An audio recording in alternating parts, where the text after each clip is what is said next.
Star, are you ready? I'm a lady. And welcome to iDOL Days, the show about idol anime. I'm Sarah. And I'm Star. And we've got Girls Part 3. We've got even more girls than last time. Many girls. So this is Part 3 of our Wake Up Girls saga. So if you haven't listened to the other episodes, you could. This season does kind of stand alone in some ways, but we'll make callbacks. In some ways, yeah. Like there's some continuing plot lines, but like they don't go too in depth into it really. Yes. Wake Up Girls is so weird. Yes. Sarah. So, a refresher, the last 2 episodes. So last episode we did the 2 Wake Up Girls movies. And the episode before was season 1, or the first movie, and then season 1 of the first Wake Up Girls series, not movie. Yeah, because as we've discussed multiple times in the past episodes, Wake Up Girls just can't decide what it wants to be. So it decides to be all the things. Everything. And you have to watch them all in order. Or it doesn't make sense. No. Oh, God. I don't mean to be a bummer right at the start, but... There's so many things. There's just so much going on. And, like, I was a little bit hopeful for this season.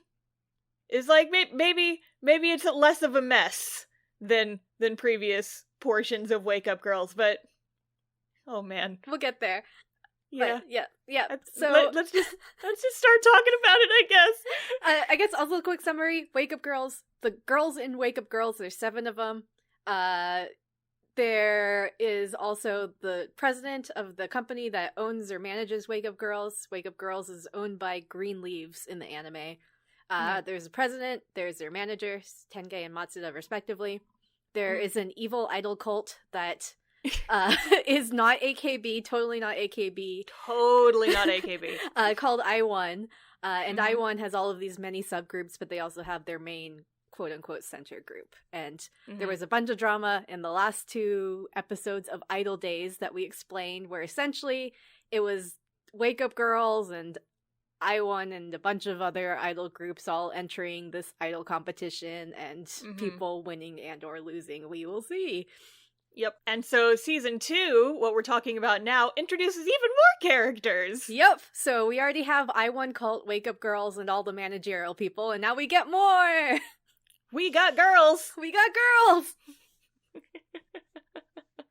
We got so many girls. I would argue too many. But we'll get there. First thing you notice? New animation company.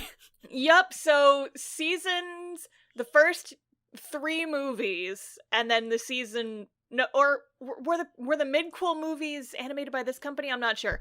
At some point in production, they shifted away from their old animation company, and then when season 2 started, the one we're talking about in this episode, they have now moved on to a new animation company, and the art style has completely changed. And Sarah, similar to Yopi's haircut in the movies, people lost their minds. I'm sure.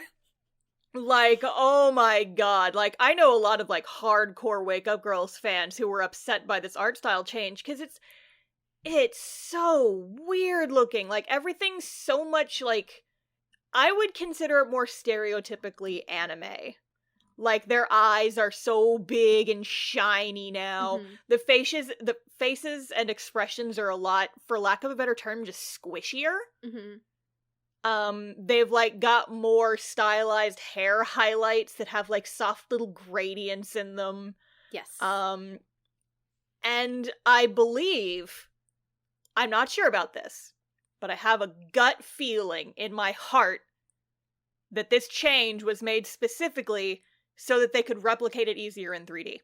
That's very possible. I could see that. I could also see, because didn't this anime come out like 5 years after like the OVAs or something crazy like that? There was a big gap, yeah. I'm not sure how long it was, but it was several years gap between the movies and the new season. So I feel like there's also a little bit of an argument to be made where every kind of year anime's style changes based off of what's hot that year, basically. I mean, That's fair. But also, like, I brought up the 3D thing because this is the first real time that 3D has been introduced as a concept in Wake Up Girls. This is true. And because, I mean, I've said this for years, and I believe I mentioned it in our first episode, that, like, the animation was obviously so rushed in the first season that they probably would have benefited from using 3D. Mm-hmm. And then in this one, they were like, okay, we'll use 3D. And people still weren't happy. Oh, yep. Because now, like, the dance sequences are a lot more detailed. There's more of them. You can see the whole thing. They don't cut away. You can see, you can actually, like, watch the whole dance number instead of just cutting away for meaningless conversations that are way easier to animate. Yep. So that made me happy. Me too. But, okay, so can we talk about the 3D animation for a second? Yeah. It looks really good, actually. It does, actually. Like, it doesn't get as dead eyes as a lot of other ones. Like, critique-wise, they do all have, like, the same body and stick legs. Like, they don't do good at the body types. But, like, the technical direction's amazing. Like, the lighting and the fake cell shading is great. Yeah, like, my big thing was, like, I was gonna mention the cell shading. Mm-hmm. Just because of the shaders that they used when they were, like, texturing these 3D models. If you pause it, it looks like 2D, and I feel like that's the goal that any 2D animation should have. Mm-hmm. It reminds me very much of, like, later seasons of Aikatsu and Prepara and some of these other shows. Like, even, like, current Love Live stuff has gotten really good. Yeah. Where, it looks like it's 2D. The only way you can really tell that it's 3D is because of how it moves. Well, and also, like, the other thing I noticed is, as opposed to a lot of lower budget 3D, like, there's not actually any penetration. Like, hair doesn't go through their bodies. So I'm like, this is better than if someone was playing a PS4 game. Yeah. I had a friend who always got really angry at the Idolmaster games because the hair would constantly clip through their bodies because it's just a simulation, but that's not an issue here, and it's really nice. Yeah, it shows it was pre-rendered. My one problem with the 3D is that they have all this power. And they just go, the camera, Sarah. Yeah. The cameras go too far. Yeah. Like, every shot is a moving shot. There's no point at which you can just, like, look at a still frame for too long. The cameras there's so many Dutch angles, Sarah. Yep. They're all tilted. Like, just tilted cameras everywhere. And listen, I have never had a problem getting motion sick while watching shows. Never in my life has this been a problem for me. I had to pause watching certain scenes of Wake Up Girls during the dance numbers because, like, the angles were just too much and I started feeling nauseous. That has never happened to me before. No. So I feel like that should tell you how far gone these Dutch angles and, like, tilted cameras went. Because there were, like, entire shots that were at, like, a 60-degree upside down angle. And I'm like, why this? Why am I looking at this angle? I know you have the power, but please. With great power comes great responsibility to not make your viewers want to barf. Please and thank you. That's my one complaint about the 3D. Other than that, it actually does look really good. I agree. That's saying something. Mm-hmm. So I would argue that the 3D here is a definite improvement. Sarah, big agree. I thought it looked great, so.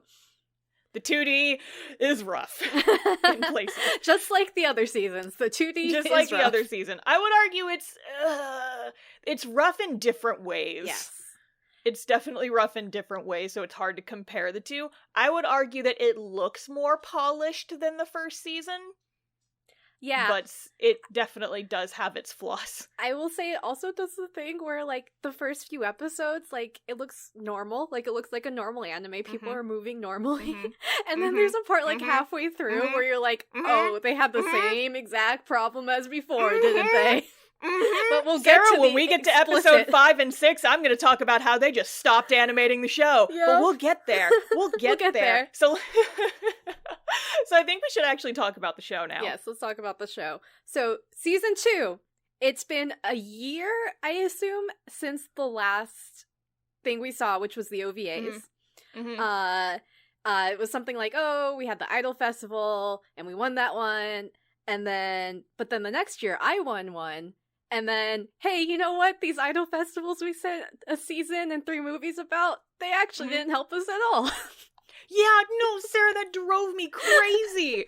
Because it's like, wait, they're still just, they should be like, quote-unquote, top idols now. And they're still just piddling away doing the same shit. What happened? So it was like, well, what happened? If you were putting so much weight into this idol competition run by this other group that didn't even have to promote you, like...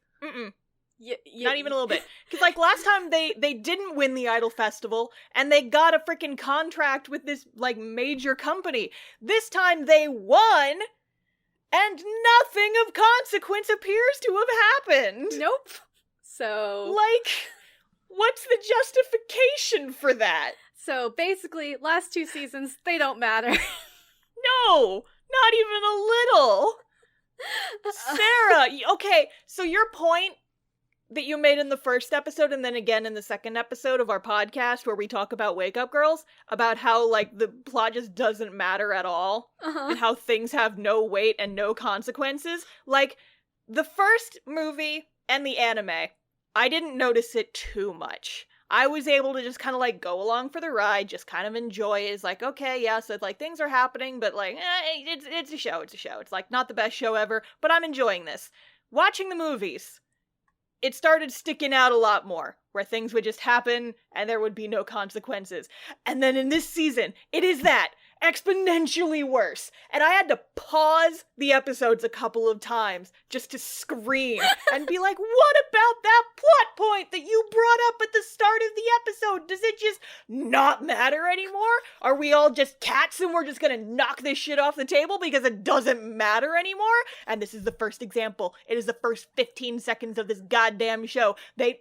Everything that's happened in previous seasons doesn't matter anymore. It doesn't matter. Wake up, girls. Wake up, doesn't sheeple. Matter. Just wake up. Wake me up. Wake me up inside. Can't wake up. Wake me up. Save me. No. So then also you immediately get introduced to new characters.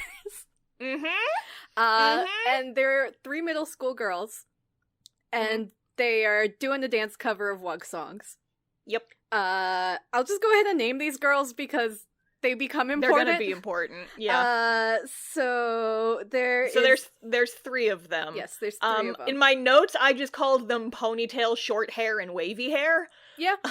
So that's a good way of describing them, I think.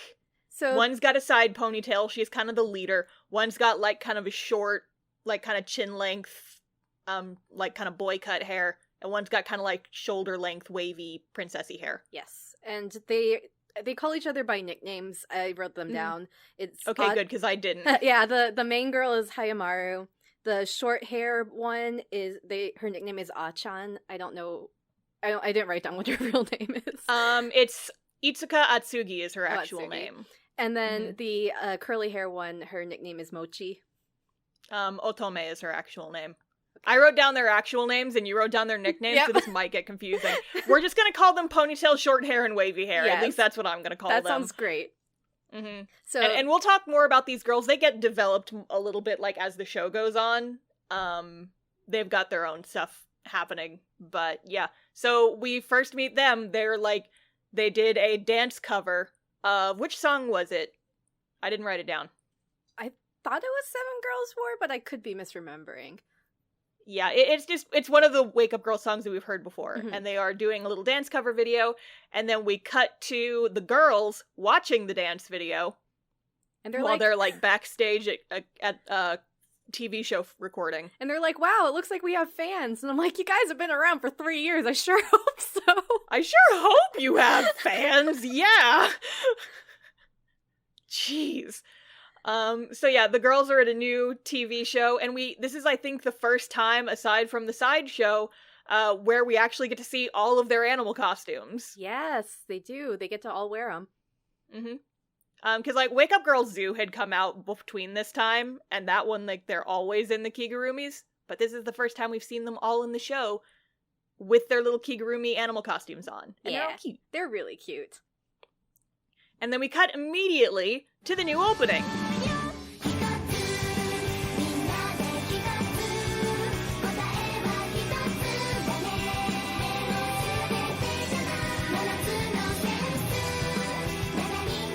Yep, and hey, the middle school girls are there, so they must be important.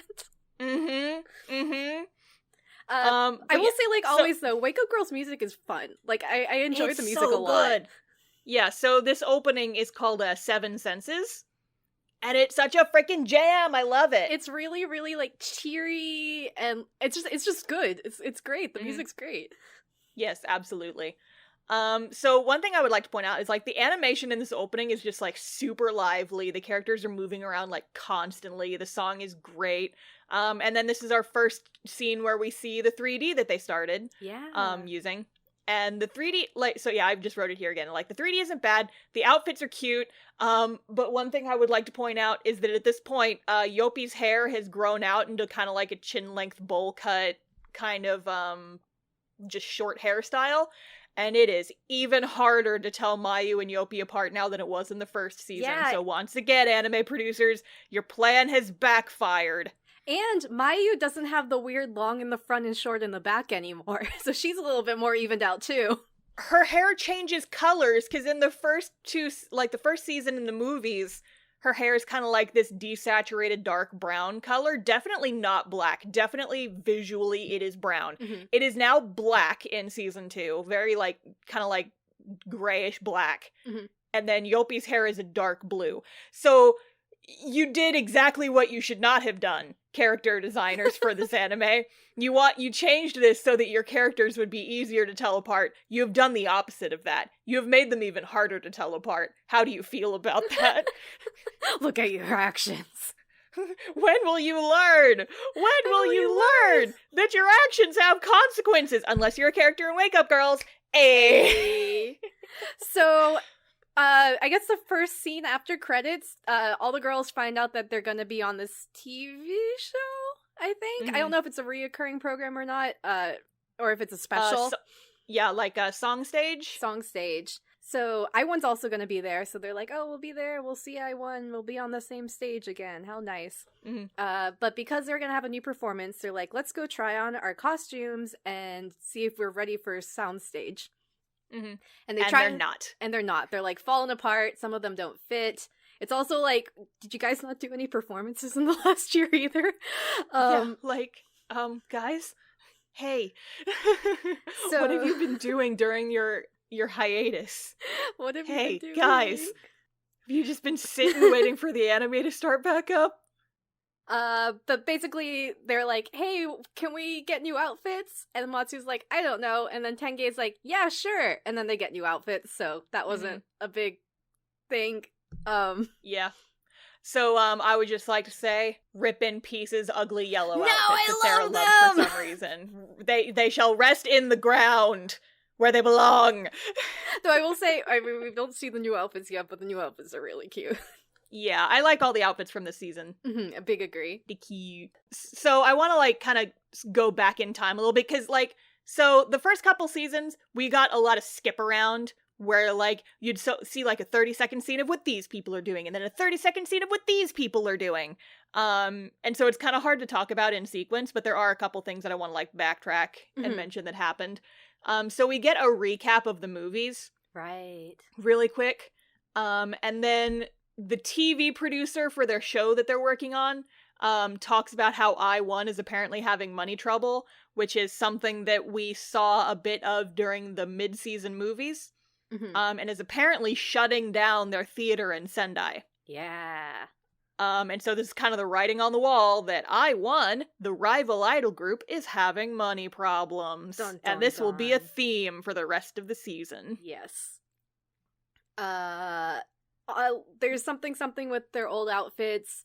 Later on the way to soundstage, a cute scene. Yopi gives all of them new scrunchies, and they're made with the old outfits. Yeah, this was really cute. So like, they've got, like, these little wrist scrunchies that they all wear, and they all match, and they're apparently made from the fabric of their old costumes. Yes, the old, sweaty, smelly fabric. Sarah, I'm sure she washed it first. Jesus.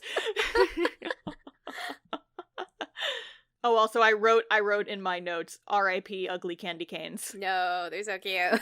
No, they're gross. They're pea-colored. At the production studio, all the girls are getting ready. They run into I1. Mocha still hates them. Yeah, so Mocha's the new leader of I-1 after Shiho was, was kind of forced to step down and demoted to, like, this new group. Mm-hmm. And Mocha, she's got, like, kind of this, like, chin-length red hair. She's kind of, like, her character design is very, like, kind of round. She's not chubby. She's just round. And she's just very angry face at them, like, the whole time. And she doesn't say anything to them. She's just got, like, bad vibes. Yeah. Possessed by the evil spirit of I-1. Oh, yes. The I-1 cult leader. So they're getting ready to go on song stage.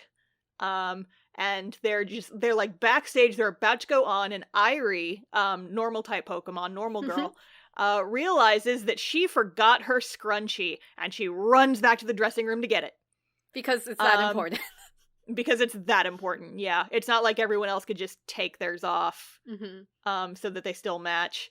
But yeah, so like it's time for them to go on, and the TV's like, and now wake up, girls, and just nothing happens because they're like, do we go on without her? What do we do? And Mocha's also watching them, waiting for their time to go on, and she's just still angry face. And the production company is like push him. It's like, hey, you guys got to go on right now. And he's like, but Irie's not back. And then Irie finally shows up.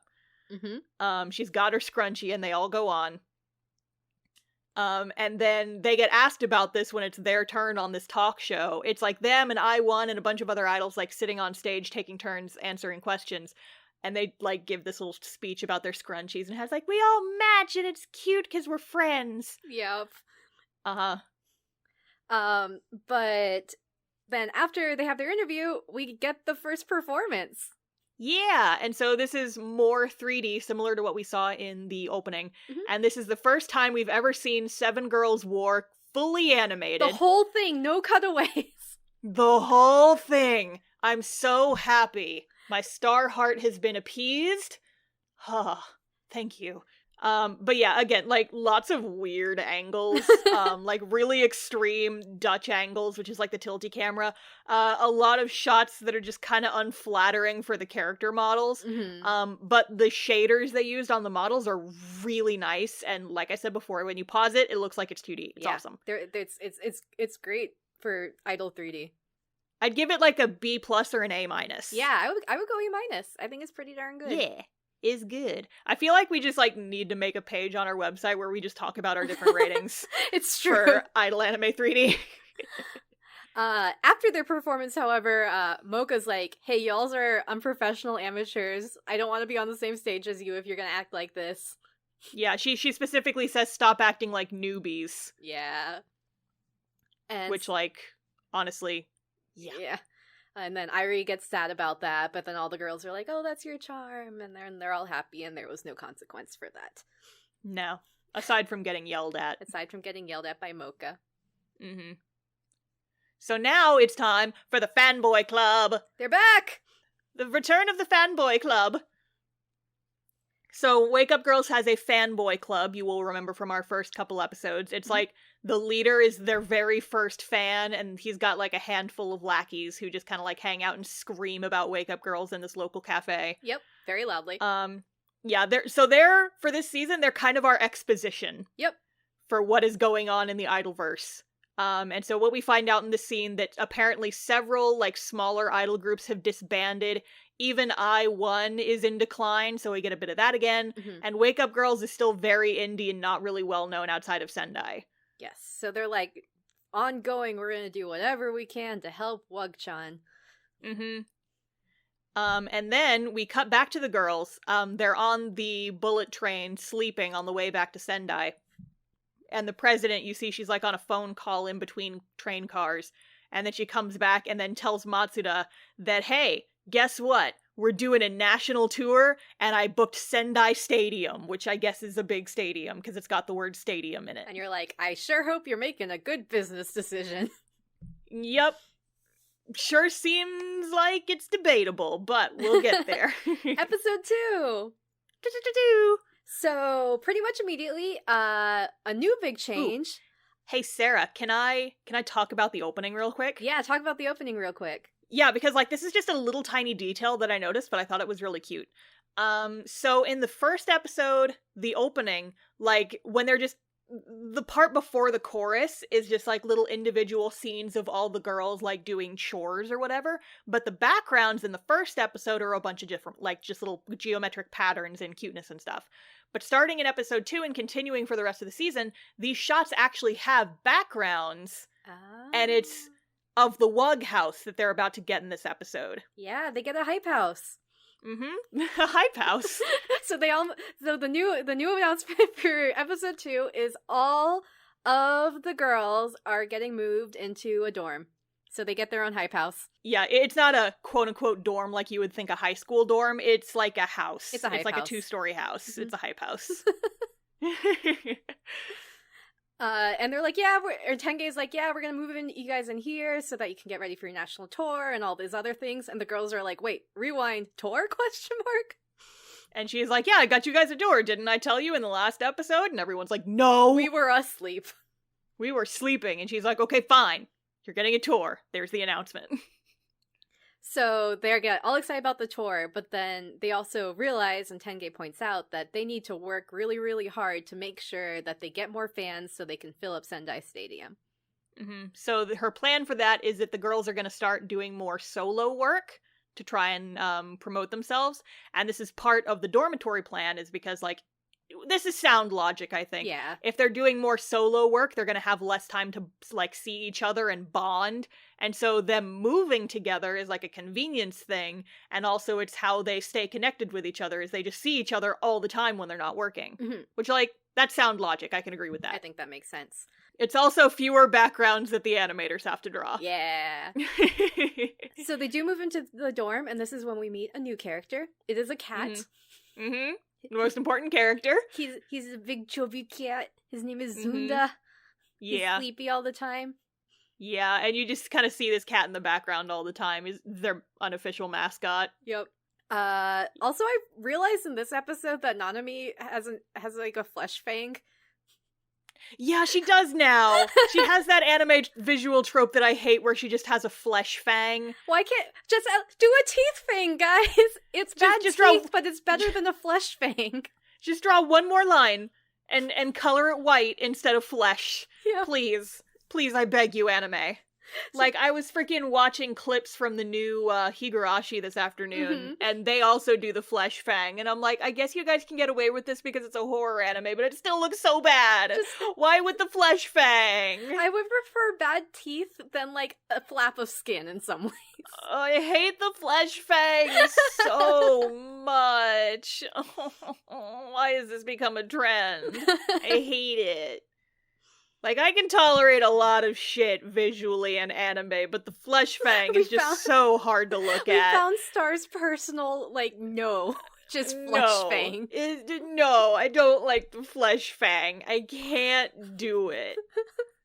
Ugh.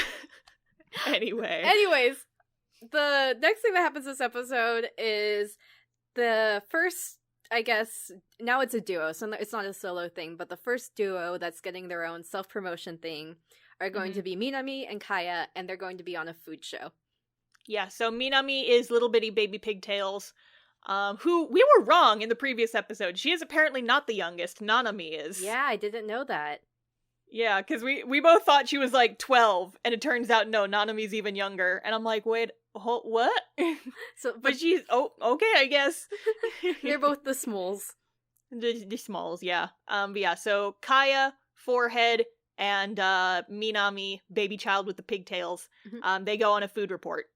Yes, and Minami, as you know, has her catchphrase, which is "ume nya." But she doesn't really have any other things to say. No, and they're on this. She's not good at articulating food, which like is relatable. So they're on this food show, and she does her "ume nya," and everyone's like, "Okay, so what else do you think?" And she's like, I don't know. I don't know what to say." And then there's other hosts, and they're like, this tastes like umami and sea salt, and yes, I know all these food terms. It's like, I passed out for a moment because it was so delicious, and they're like very intense and hyperbolic with their descriptions, and Minami's just like, it's good. And they're like, a catchphrase. And then the guys are like, oh, I bet because you're idols, you don't eat a lot of food, do you? And then Kaya's like, shut the fuck up! And she just eats so much. She's like, and idols burn so many calories. He's like, you haven't even seen my final form! You haven't even seen my final form! And she just, like, snarfs down a whole lot of it and then gets embarrassed afterwards. But she took back the attention. I like... Mayu and Kaya are my two best girls because I feel like I can relate to both of them a lot. Like, that's what I would have done, honestly. If I was in her shoes, that's what I would have done. It's just like, shut the fuck up, watch this! And then we get another cutaway, and in this cutaway, you get a little random view on what Hayasaka's doing now, and he's... Hayasaka being the songwriter that they've been working with for a while. He also works with I1 Club, but he's kind of been, like, hanging out with the Wuglings for a while. He's doing his own thing now. He's still kind of working with I1, but not really, and he has a new side project. Oh, what's this new side project? And then you also learn that there's this new thing going on, which may or may not be related. It's totally related. Where there are V-dolls. Oh, God. And they are virtual idols. Specifically, this one virtual idol. She's like green hair. She's totally not Hatsune Miku. Sarah, okay, so here's the thing, everybody. This character, this, like, virtual idol has a name. She is so obviously supposed to be, like, no copyright Hatsune Miku. So I just started calling her Natsune Miku. Natsune Miku! Because, like, she's got, like, green hair with, like, two little, like, triangle-shaped buns on the side of her head. She's got the twin ponytails, and she's got, like, the sci-fi kind of outfit. I think her actual name is Machina. Yeah, it's Machina. No, she's not Natsune Miku. Natsune Miku. That's what I'm going to be calling her for the rest of the series. While all the other idols, the real-life idols, are having trouble, this 3D idol is getting really popular. Real idols are so yesterday. Everybody knows about the virtual idols now. Though I will say one thing that I like to think about in things like this is like, so Natsune is like the same 3D that the girls use in their animation. So is she supposed to, lore, be hyper-realistic? Oh no! The uncanny valley. We've stepped right into it, Sarah. Is that what it's supposed to be? It's just like that question that we're actually going to get to touch on later of if an anime character draws an anime character, in fiction, are they just drawing super hyper-realistically, or are they drawing the anime version of an anime character? And that's something to think about with Natsune Miku. Well, I hadn't been thinking about that, and now I am. Thanks, Sarah. So there you go. My one other comment on this is, what's this HoloLive bullshit in my anime? I was gonna say, these VTubers up in here. What is this fucking VTuber doing up in here? VTuber doing in here? It's funny, though, because I'm pretty sure this show came out before HoloLive even existed. So, but here's the other, like, third thing. Like, if your message of your anime is that virtual idols are ruining real idols, then why are you in anime? Because it's so confusing. What's the message here? Yeah, okay, so, like, my thing is that I hate this. Like, the whole virtual idol subplot of this season is so unnecessary. Yeah, I hated it so much. The only reason it's there is to cause conflict without, like, an actual character there to cause conflict. It's just the world creating problem. Because, like, I feel like this would have been better if this was just another rival idol who's doing so well, but specifically because she's a virtual character who has no personality and can therefore have no growth, I just don't care. Or if it was more in, like, an emphasis on, like, what, you know, kind of like what Carol and Tuesday did. Did you watch Carol and Tuesday? We'll do Carol and Tuesday one day. But yes, we're definitely doing an episode on Carol and Tuesday at some point because it's so fucking good. But yes, what were you saying? Well, if it was more like if the anime actually explored, like, the conflict and the ethics behind something that is created virtually and synthetically versus real, and, like, what that means, even if it's good or bad. But it doesn't. That would have been very interesting. I really wish we could have covered that. And yet. we did not. It's just a thing there that exists to cause budgetary problems for the real idols. Yep. That's the only thing that this does throughout the entire show. And, like, I'm not sorry, you guys. I hated this. Yep. I hate Natsune Miku so much. Worst girl. She won't even deliver us Dominoes. What's the point? Sarah,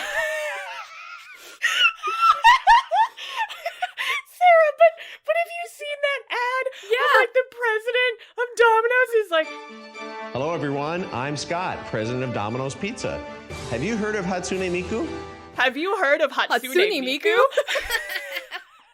And he, like, pronounces it wrong. Hatsune! I love it so much. See, if they had done that, I would have been 100% on board. But no. No, there's no But, I mean, there is some weird pronunciations later around this VTuber, so we'll get there. Yeah. Okay, yeah. We're just gonna call her a VTuber now. Is she Kizuna iHololive? I know that those aren't the same thing. Don't at me. After this short VDOL thing, we go back into the Wug Girls. The rest of the episode is mostly based on Kaya. So she and Minami are still doing all of these food shots, I assume for the same show. And then Kaya, after her success last time, is like, well, I guess the way I get attention is just by eating a lot. Yeah, and I wasn't a huge fan of this plot point, but... So it kind of turns into a whole thing where Kaya is eating at work, so she feels like she can't eat at home, and it's another, like, you guys... This is a little more serious than the way you're taking it in your anime. It's like Kaya starts skipping meals and exercising a lot more. I'm like, okay, cool, so we're gonna give a character an eating disorder in the second episode of our anime. Yeah, and... Neat. It's essentially the other girls end up noticing and finding out, and they're like, hey, we're gonna help... Don't do that, and we're gonna help you get to where you want to be in a more healthy way. Which is... That's a good response. But the fact it was presented in such a light thing. Yeah. Yeah, it was a good resolution to something that maybe should not have been in your anime. Yes, definitely. Mm-hmm. And I guess the rest of the episode, the only other important thing that happens is Hayasaka has a call with I1 President, and I1 President's like, hey, you gonna write anything for us? And he's like, I don't know, I'm not really inspired. And I1's like, what about these VDOLs, though? What about Natsune Miku, though? What about Natsune Miku, though? Yeah.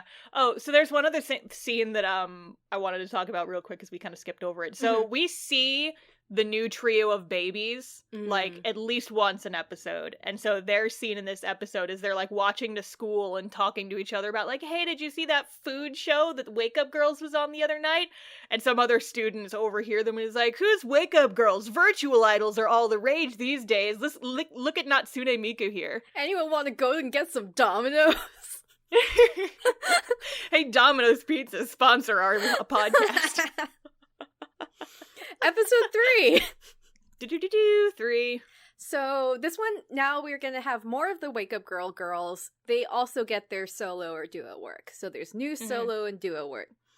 And so Miyu and Nanami have a TV spot together. So Miyu is Maid Girl Ponytails, and Nanami is apparently the youngest. Yeah. Totally not Takarazuka girl. Yeah. And then Hikarizuka. And then Yopi has a magazine shoot she's going to go on. And then Irie gets a spot on a local news show. Yeah. And there's one weird scene, like, right here at the beginning, is after they are given all of their new jobs, Mayu's, like, the only one who doesn't really have any work. And so she's like, oh, I can stay behind and, like, help you with paperwork, because apparently she did that a lot when she was with I1. And I'm like, were they just, like, using the idols as office assistants? And then, like, the president and Matsuda talk about her, and they're like, maybe being a former I1 member is more of a hindrance than we thought. And I'm like, you've shown us none of that. No, is doing paperwork a bad thing, guys? Yeah, she's just trying to help, and also, like, if she's not getting work, that's your fault. Yeah. It was just a weird scene with weird implications. So, as for the girls who do have jobs, they all don't do great. No. No, they don't. No, they don't. Like, Miyu and Nanami, like, they are on the show, and then they get cut entirely from the show they're on. Because, yeah, they just, like, the host was a comedian, and they just, like, didn't research the show at all and figure out the comedy bits, I suppose. Mm-hmm. And so their part got entirely cut out of the show. You do not get to see them at all. And then you see the fanboy squad being sad about this. It's like, I definitely saw them walk on, but their parts just got completely taken out of the show. Yopi does her magazine shoot, but apparently she looks stiff and not idol-y enough. Which is like, we had this plot point in season 1. Like, okay. Yeah. And then Iris is the best. Yes. So Irie goes on local news. She does well, but the director's like, can you be less boring? Act more like an idol, because we've got you on here as an idol as a point of selling, as like a selling point for our show. We have a brief scene where the new trio of babies discuss Wake Up Girls. Mm-hmm. And they're like, wow, all of their work is happening in Tokyo now. I wish we had... Because they're in Sendai. The new babies are in Sendai. And they're like, I wish that we had become Wake Up Girls fans sooner. We could have, like, actually gone to see them more frequently. So, I'm just gonna finish up on Irie's thing. Yeah. Irie gets, like, a shark head hat. Mm-hmm. And wears it on the news show and just plays it completely straight. And I'm like, oh my god, you're the best. Great idea. This is incredible. Just wear that shark head. Hell yeah. I will say also, there's, like, a weird part here. It's when I started noticing that this is me, another general thing about season 2, is they put this really weird background music whenever there's, like, these scenes where they're doing nothing. Oh, yeah? It's just, like, really weird. I don't have a way to describe it. I didn't pay that much attention to the background music, so I'm not sure what you're talking about. Yeah, but that stood out to me a lot while they were doing all of these little montages of the girls doing things. So the other girls find their own way to resolve their problems.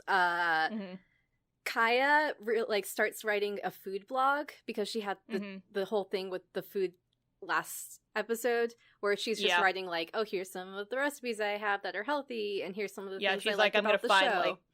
I'm gonna find some healthier recipes and just like blog about it. Miyu, after her failed comedy stint, she actually ends up starting her own like live stream, which I think is very cute for her. Yeah, Miyu's a Twitch streamer now. And she just kind of talks about like her favorite nerd things, which I'm like, same. Yeah. What I love about this is that she's definitely like referencing Osamatsu-san. Like when she talks about this anime that she likes, but of course they're obviously not allowed to say it. Yep. She's like, yeah, there's 6 brothers and they're comedians, and everyone like kind of shuts her up and is like, okay, I don't want to hear about your anime. It's like, okay, yeah, she's definitely like she's living her best life. Yeah, she's doing her best. Miyu's great. There's this is later on, but Minami ends up like doing her like her old style singing that which she was recruited for. Yeah, like Enka folk song. And she's like, ooh, man, yeah! And everyone's like, great. That's and fine, loves this is good enough. It makes you happy enough to sing. That's better than specific words.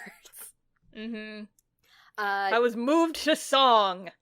Yopi, after not doing well in her magazine shoot, gets a gig for a gravure shoot. And she's a little like, I don't know, because of that thing that happened in season 1. But Tenge's like, no, I know this photographer, you'll be fine. So she goes into the beach, she has her swimsuit on, she like takes her cover off, and then she trips immediately. And the photographer's like, actually, that's great. I'm gonna take pictures of you just being goofy. And then she has a good time. Just like trip all over yourself all over the place and it'll be fine. And Yopi's like, I can do that. And she's like, be a klutz? Hell yeah! And so she just like kind of runs around and like gets sand all over her and is just like frolicking. And the photos actually turned out really nice. It was a cute scene. Yeah. And then Nanami gets invited to do an audition for like a theater production, and like her whole gig was the Hikarizuka. So she went and auditioned, so she's like, I'm gonna try to go for more of these type roles. Yeah, she like bombed her audition. We don't actually get to see her audition, but apparently it did not go well. But she's like, my new goal is someday I'm gonna be in a musical. So all of them, it's not if it can't be Hikarizuka, I'm gonna be in a musical at some point. Yeah. So like, all of them now, except for Mayu, who is going to have an episode in the future about it, have their own little gigs they're doing. But then But then... End of the episode time. Mayu finally gets a solo job offer. She's gonna be the lead character in a drama alongside Shiho, Dun, the dun, former dun. I-1 center.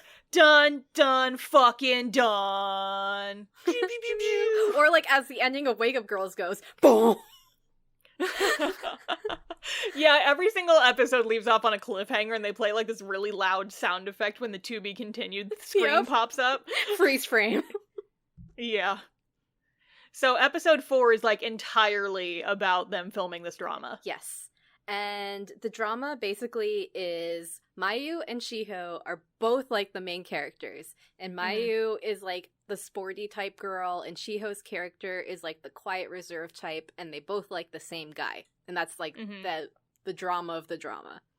Yeah, like there's more to it. It's like, oh, we've started having dreams about the same boy, and we were like in a car accident or something, and there's like more to it, but they're both in love with the same boy is all you really need to know. Yes. And their characters are anyway. Mayu's like, it's interesting I got cast for a sporty character, I wouldn't think that. And then Shio's also like, it's kind of weird I got cast for like the quiet one, I wouldn't think that either. Yeah. So at the very beginning of, well, not at the very beginning, but near the start of this episode, these two girls are on a press conference interview that's basically all this exposition dropped right at the front. They mention is like, yes, so we probably should have been cast in opposite roles, but now it's a challenge. Someone asks if this casting choice was just to get attention on the drama because of the possible, drama of these two characters appearing together. Since both of them are former I-1 centers and it's kind of a contentious relationship. And Mayu actually asks the director directly about this. It's like, hey, did you just cast me because, like, me and Shiho have our past together? And he just kind of like, I gotta go somewhere else. So yeah, there's a really cute scene where Mayu's, like, really busy because she's filming with this drama. And so the girls, like, kind of behind the scenes, like, they make dinner for her. They help her practice lines and stuff. It's really cute. Yeah, because Mayu is, like, really busy during this drama. Like, you could see her coming home late, and then when she does come home, she just, like, falls asleep immediately. And so, yeah, they, like, just kind of start pulling her weight for her while she's working on this drama, and it's really cute. Yeah. Bonding. Anyway, so there's a scene later where they're filming this drama, and Mayu's kind of having trouble focusing, and Shio yells at her a little bit. Is like, get your shit together. I'm Shiho. But then they actually meet the writer of the show, and Mayu asks about the line she was struggling with. Is like, hey, wouldn't this character react more like this? And then they are actually able to make that adjustment, and then the scene improves for both of them, and then Shiho's like, oh, maybe there is something to this Mayu character. Am I a lesbian? Who knows? I definitely feel like I like the Mayu Shiho ship a lot, right? Oh yeah, like more than absolutely. The Mayu Irie. Like I understand Mayu Irie's pushed a lot, but Mayu Shiho is pretty good. Yeah, no, like rivals to with, lovers, like with all this with idols to rivals to lovers, idols to rivals to lovers. Okay, so we see our scene of the new babies, the new trio. They're discussing the drama, and apparently there's an ad that there's a call for extras for this drama, so they beg their parents to let them go to Tokyo to be extras, and then they're filming a scene in this museum, like this art exhibit, and you see the babies, like, main character Ponytail, she's freaking out, and she's like, oh my god, they're right there, senpai! Hey, sorry, you should tell the listeners about this show you were an extra in. No. Sarah, no. Also as a middle schooler, right? No. Sarah, we can't. We can't go on this tangent. It's somewhere not related out there. At all. No. Okay. Because you brought this up now and people are going to be curious. I was an extra on a bad movie that I can guarantee none of y'all have watched. But that one clip is out there on YouTube. And, like, middle school star is very visible in the background of multiple scenes. So that's what Hayamaru went through. The same thing. Except that, like, she actually knew the actors. These people were fucking nobodies. But basically, they all get in the show, and there is a point where, doesn't like Hayamaru drop something and then... Yeah, she drops like a chapstick or something, Yes. and then Mayu picks it up and hands it back to her, and she's got like this sparkly frame around her, and then Hayamaru's just like, Senpai. Clutches chest. And then she ascends.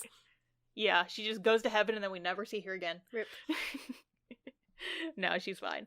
And then there's the conflict of this episode, which is super stupid. Yeah. Mocha twists her leg. Yeah, so Mocha, current I-1 center, apparently falls and injures herself, and then Shiho has to temporarily return to I-1 stuff while she recovers, and so they have to revise the drama. 2 things about this. Mm-hmm. Number 1. 3 things about this. Number 1. Makes no goddamn difference in the context of the show. Nope. We never see them struggle without Shiho being present. It is completely skipped over. Number 2. I-1 has like 1 billion members. Why do they have to go get Shiho back of all people? She's busy. Yep. Number 3. It's dumb and has no relevancy. It doesn't in the plot. do anything. Like, there's not even... Nothing happens. Because they already showed earlier, like, Mayu's coming home late, she's tired, but, like, that doesn't get worse or better. No. And I mean, like, this immediately resolves at the start of the next episode. Yep. And there's no point for this to have happened. Nope. Like, at all. I think This is a completely pointless plot thread that is immediately resolved and goes nowhere. I would say the one tiny way it goes is, like, you get a scene of the I-1 guy being like, Mocha's not doing great, we should think about what to do about her. But, like... But, like, they put so much emphasis on it, and, like, it really did not need to be there at all. Yep. Not even a little bit. And this was like the very first frustrating, like, pause the episode, like, wait, what the fuck? I think the main thing is that, like, why should it affect Shiho? She hasn't been a part of main I-1 for like a year at this point. Yep. Because she's been working with this other little subunit all the way out in Hakata. So why would they bring her back for this? I-1 Club, we've seen them. They have hundreds of members. Yep. Why couldn't they have just pulled somebody from there who's not doing Also, a drama that's being broadcast on national television? Also, hello? if Shiho was all the way in Hakata, how are they expecting her to know, like, the songs or the dances they're doing? Exactly! It makes no sense. Like, do they No. not have understudies in I-1? Like, this is so badly planned. Yep. Like, what is I do not understand the logic of them bringing Shiho back into this when they just threw her out like a year beforehand. Yep. Anyways. And now they want her back because... No, I'm frustrated. I'm not done yet. It just makes no goddamn sense, and it doesn't end up actually impacting the show at all. It's fucking Chekhov's gun that just gets so misused. Mm-hmm. It's like they hung an AK-47 on the wall, and then when you actually fire the Chekhov's gun, it's just one of those little flags that says bang, and it's extremely unsatisfying. That's what this is. I'm talking about, like, filmography writing thing. Go look up what Chekhov's gun is if you're not familiar. But it was so frustrating to watch. Yep. Oh my god. And then, as far as the rest of the episode goes, it's just, like, kind of fluff. The girls at home. Mayu doing her stuff on her own. Yeah. And then at the very end of the episode, Hayamaru, the main character of the newbie squad, she's like, I want to be an idol, maybe. To be continued. To be continued. Episode 5. I-1 has a performance on TV. Yep. And I don't understand why it was there. No.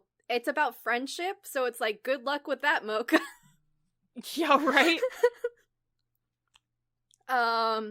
The middle school girls are still working on doing their dance covers and trying to do things that'll get themselves to be idols. Mm-hmm. And they're not doing very good. And then back at the drama, Shiho, she's back filming. Is back. And is back. Is at back. the start of the episode. It's not important at all. She's just back and everything's fine now. And her character, Quiet One, I guess is doing a project for art class, and her character is supposed to draw Mayu's character. And I guess it's not good. The drawing's not good, so I guess their first thought was, yeah, we'll have the actress draw the other actress instead of immediately having a stand-in. But her art, Shiho's art, not good.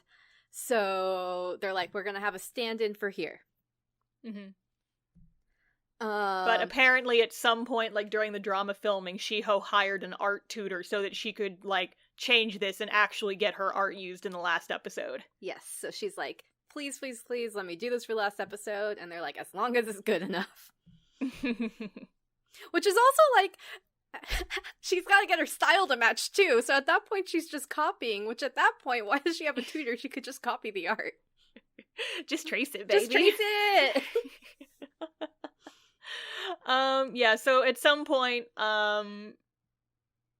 Shiho goes back to hang out with her babies. Yeah, the Hakata kids. Yeah, so they've been performing without her, and apparently, like, there's been less people coming to these concerts since Shiho's the actual popular one, and she had not been there. We have another scene of I-1 Cult. Yep. So they apparently have theaters, like, performance theaters in most prefectures, but a lot of, like, the ones in smaller areas are closing down or combining with others. The writing on the wall here is very, very visible, and Shiho kind of freaks out that maybe hers could be shut down as well. Yes. So, there's a bit where Shiho ends up going back to film the drama, so I guess she's going back and forth between Tokyo and Hakata, which is like, hey, that's a commute.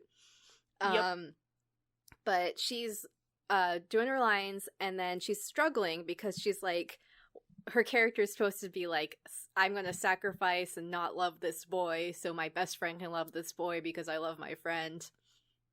And she's like, I don't understand this character. But then she thinks back on all of the kids in Next Storm, and she's like, wait, maybe I understand a little bit. Yeah, Mayu's, like, kind of helps her talk through it, and then eventually they film the final scene, and she's able to, like, do this line convincingly, and the drama wraps up. The end of the drama. The end. Of Wake Up Girls. Podcast is over, everybody go home. Wake up! But no. There's more! Wake up!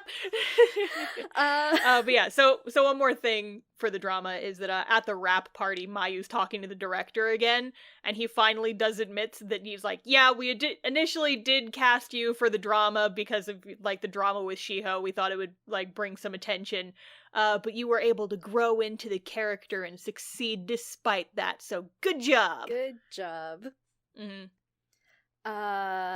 Then you find out, back at the Greenleaves camp, you find out that Tenge is going to have them hold a fan club event.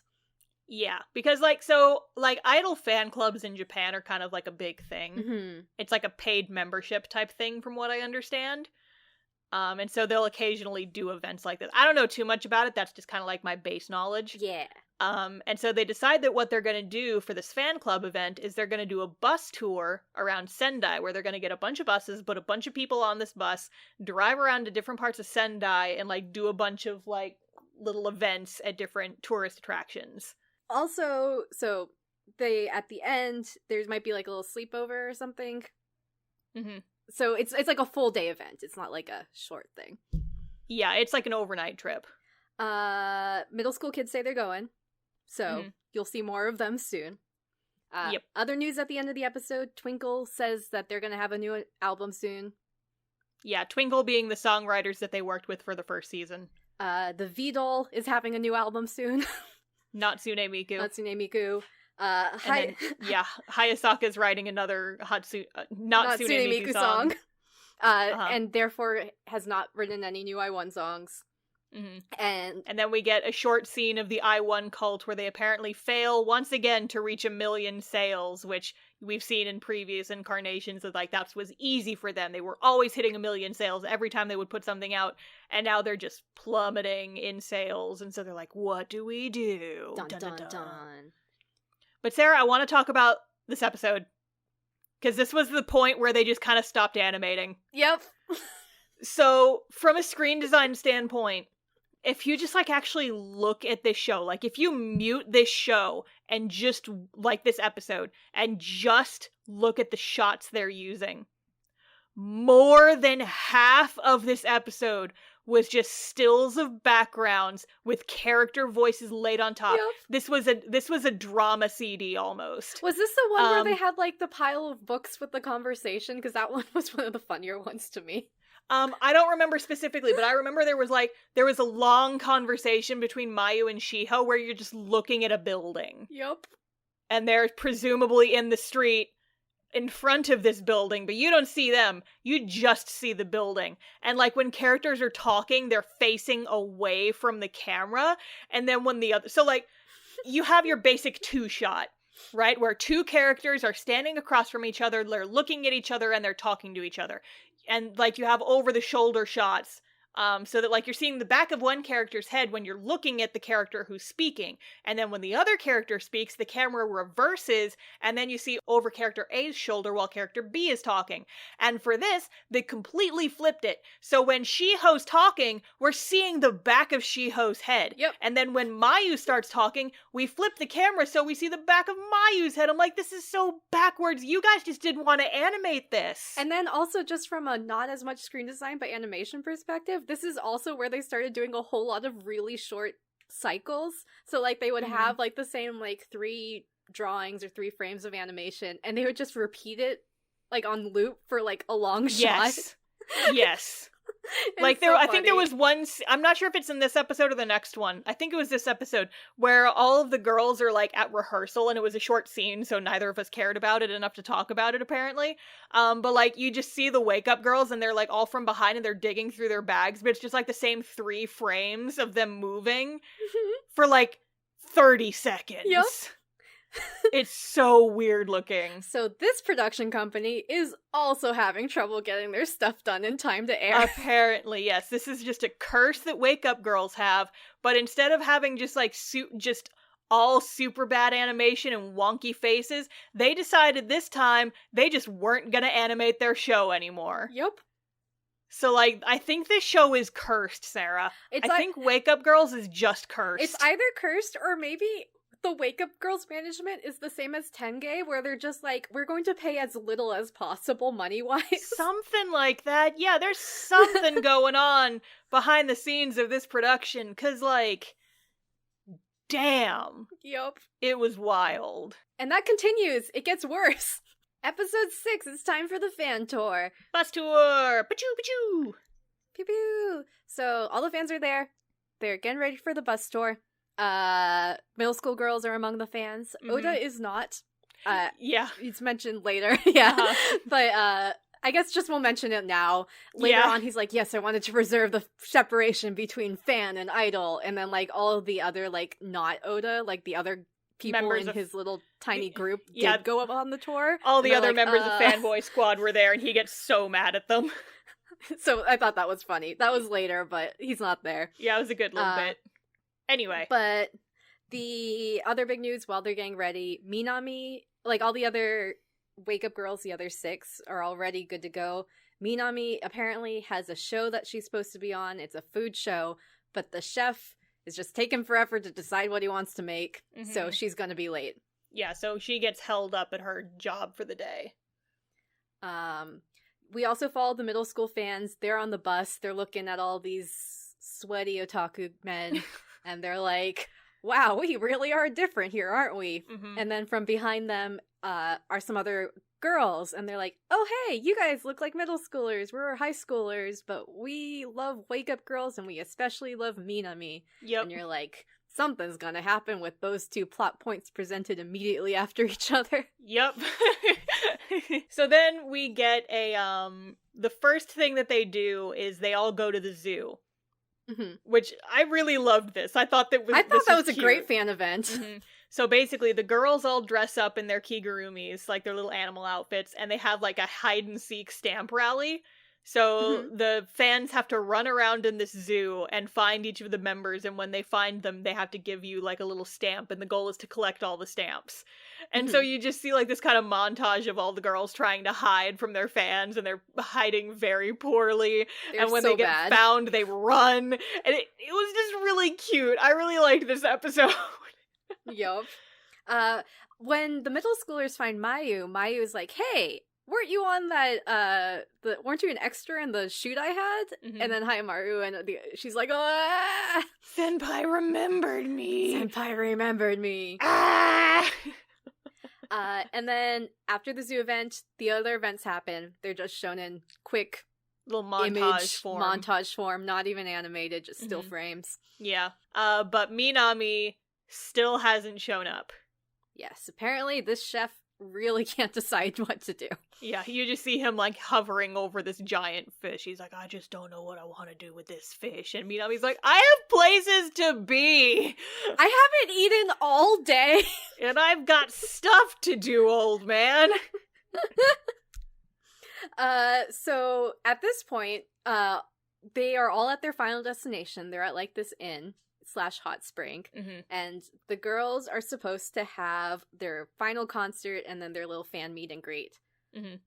And they start stalling for time. They're like, okay, we can do some of the meet and greet first, or we could do interviews first, or we could just do stage jokes first. Yeah, so they're just, like, trying to buy time for Minami, who still has not shown up. But eventually they do decide, like, we can't put this off any longer, we're just gonna have to start the concert without her. Yes. And so they start the concert, and then they have after their first song, they have a song where they're supposed to be in their animal outfits. Well, this song is actually the Wug Zoo theme song, which I thought was really cute.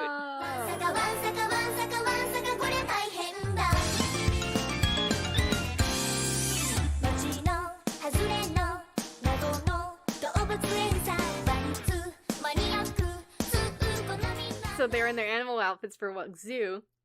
And during the previous song, Nanami noticed that there's a bunch of Minami fans in the audience because they had, like, their little fans, like fans, and they look sad. So she's like, I'm gonna make these fans feel better by putting on Minami's animal outfit, going on it's like stage, tiger. and they'll never know. They'll never notice. But of course, as soon as she gets on stage and starts dancing, her head falls off.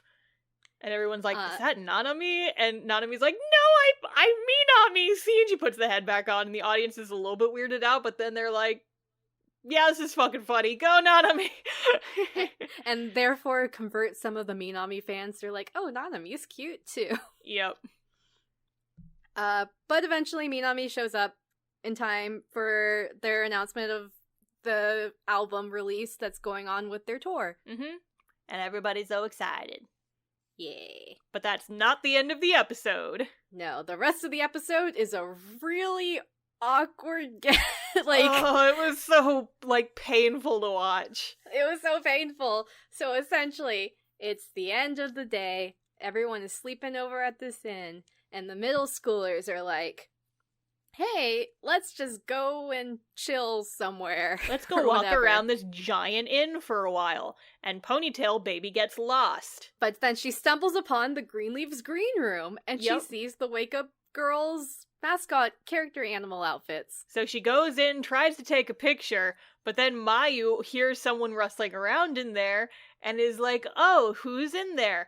Ponytail Baby freaks out, hides inside the bear Kigurumi. But then Mayu trips over it and spills tomato juice on it. And then there's just a fucking comedy of errors where by not showing her face and not speaking, Ponytail ends up convincing her that she's Yopi. He's like, yes, I am Yopi. We have to go to the bathhouse and wash off this costume before it stains. And so they go to the bathhouse together. And she's like, how am I gonna keep this hidden? And then the rest of the Wake Up Girls show up, including Yopi, and she's eventually able to, like, get out of this Kigurumi and make a run for it, but it was just such an awkward scene. And in a lot of ways, like, just, like, from this plot, it started giving me the same feelings that the Suki Uda anime did, where it feels like these are, like drama CD segments, and not anime, right? Yeah, like, kinda. Like, there was nothing visually that was interesting to watch during it. It was just kind of goofy, inconsequential gags. Like, so it gave me that same Suki Uda vibe. Yeah, kinda. Like, I would argue that some of the gags were, like, you kind of have to see it because, like, otherwise you're not going to understand how this comedy of errors actually happened with her, like, hiding her face behind the bear mask or whatever. But, yeah, it felt really weird. Yep. And also, So one thing I would like to point out is that, so we talked about the lack of animation in the previous episode. This episode's even worse. Yep. And Sarah, I don't know if you noticed this, but I definitely did. So many of the backgrounds, especially in the bathhouse scene, are just photos with Photoshop filters on top of them. Yep. So many of the backgrounds. And honestly, I don't mind when anime do that, because there are a lot of anime that do. It just stands out that they, at the beginning of this season, they weren't. And now they are. And, like, they didn't even use a good convincing filter, so it's, it's really obvious. And the fact that it happened all of a sudden shows it's not a stylistic choice. Like, it's a time crunch choice. Yeah. This is you ran out of time, guys. Yeah, it's not a good look. And just to show that, episode 7. Ooh, yeah. So episode 7 is the lost episode that just doesn't exist. Yep.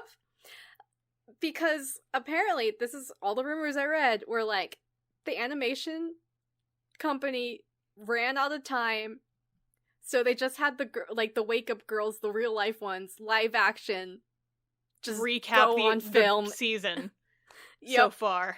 And, there's a notice on Crunchyroll saying it's episode 7 is not in our archive. It's not, part of the show. And I'm like, well, now I want to fucking watch it. And apparently it's just not watchable anywhere because this was a stalling for time episode. Yep. And then, sure enough, we go back to episode 8 and suddenly the show is animated again. Yep. At least for a bit. At least for a little bit, yeah. So, that's episode 7. Yeah. I love it so much. I love, again, I hate crunch culture. Mm-hmm. I love that animation. It just gives me so much joy. Yeah, so episode 8 starts, and this is where that fanboy club scene happens, where Oda, the main boy, is like, we have to keep the separation of idols and fans, and then they're, scrolling through the photos on the website, and he sees the other 3, and he's like, you traitors! Traitors! It's fucking funny. Back at Greenleaves, however, WUG is not doing great on selling out Sendai Stadium. No. Which, if you guys couldn't get fans in the last 2 years, good luck with this 1 month. What makes you think you're gonna be able to do it now? Yeah, it's bad business decisions, baby. And again, this isn't on the WUG girls. This is on the management company, in my opinion. Yep. But yeah, so they're prepping for their tour. They're discussing more of their solo work. Mayu got in another drama that we're never actually going to see.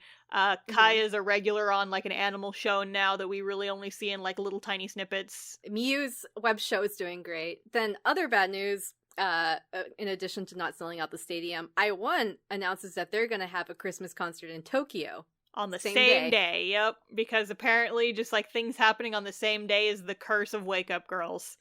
Though, to be fair, they're making this big year-end concert on the 24th, which, which we've discussed in previous episodes is, the holiday in Japan. So, people are gonna be going out on... Well, I guess maybe you're not going on dates if you're an otaku, but, Yeah, but there are a lot of Christmas concerts in real life. There are a lot of concerts on the 24th. Yeah. So, they should have, Tenge and Matsuda should have realized that they'd have to steal fans or get people who are not otaku to do things on, the date night. Yeah, so it was just a bad choice, maybe. Yeah, probably. Yep. So now we get another iOne cult scene. Mm-hmm. They're not iOne Club anymore. They're iOne Cult.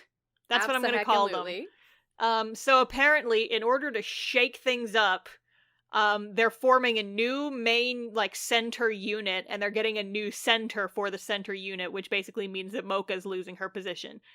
So she's upset. And demoted. And then there's, so we've met Megumi before. She's Mayu's friend, who's still in iOne Club. We don't really know too much about her. We just know that she's Mayu's friend. That's her backstory. She, gets picked as the new captain. And then the previous captain, who's this really hot girl with this, high ponytail. I don't remember her name, but we see her a lot in season 1. And she's like, do your best, but she's crying. And I'm like, I don't really care because I don't know any of you punks. I just know that you're cute. And so now I'm sad that you're sad. And so basically iOne's, just getting shaken to its core. Drama. Drama. Mm-hmm. More drama. Hayasaka is trying to compose, so a little cut to Hayasaka in his studio, and he's not getting anywhere. He's putting in music, he's deleting it all, he's staring at Natsume Miku entranced. Yeah, and we actually get some Hayasaka backstory, which I didn't think that we needed, but whatever. Yeah, tiny bit. He was in a band. And he hated his band so much because he wasn't inspired, so he just quit and kind of left them in the dust. Which reminds me, don't forget, like, season 1, Matsuda was in a band. That went nowhere. Tenge was in an idol group. That went nowhere. I don't know. Yeah. He's like, I don't mind having these things for, like, just flavor, but it just feels like it was wasting screen time. Yeah. And just adding all these extra narratives that didn't need to be there. But back at Greenleaves, third group of people we care about, middle schoolers, they show up at Greenleaves and they're like, hey, can we become idols now? And the president's like, no. And they're like, okay. And then the next day they show up at Greenleaves and they're like, got any grapes? No, Sarah! Bum, bum, bum, bum, bum. Get out. Leave this podcast immediately. Anyway, so yeah, they show up again the very next day. Bum, bum, bum, bum, bum. And they're like, hey, make us idols. And Tenge's like, no.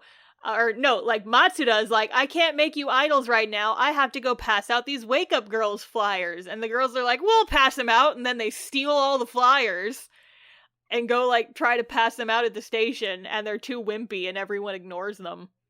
Yup. And they get back and Tenge's like, this is because you guys are frowning all the time. You're never gonna be idols. You gotta smile. Reject you. Being an idol is smiling when the going gets tough. What do you mean? This isn't Cinderella Girls. So anyway, so the babies come back a third time, bum bum bum bum ba-da-dum. And they try to pass out flyers with a smile, and then they actually do a better job this time, and it goes a lot better, and they're actually able to spread some buzz about Wug. Yeah, Wug buzz.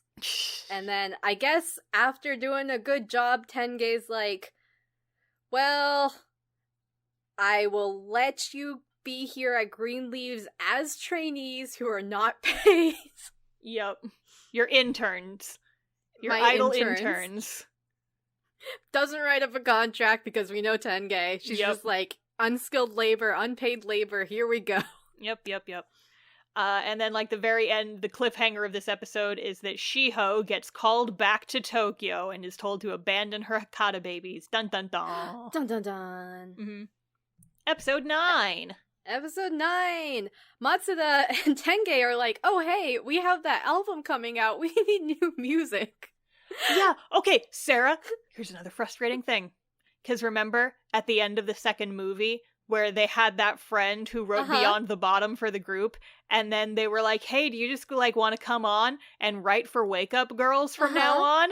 And she was like, yeah, sure, I'll totally do that. And then how in season 2, we just never see that character again, even now when they're in a pinch and all of their previous songwriters are busy, and this character, who they apparently said they were going to hire on as, like, their permanent songwriter, just never comes up again. Isn't that funny?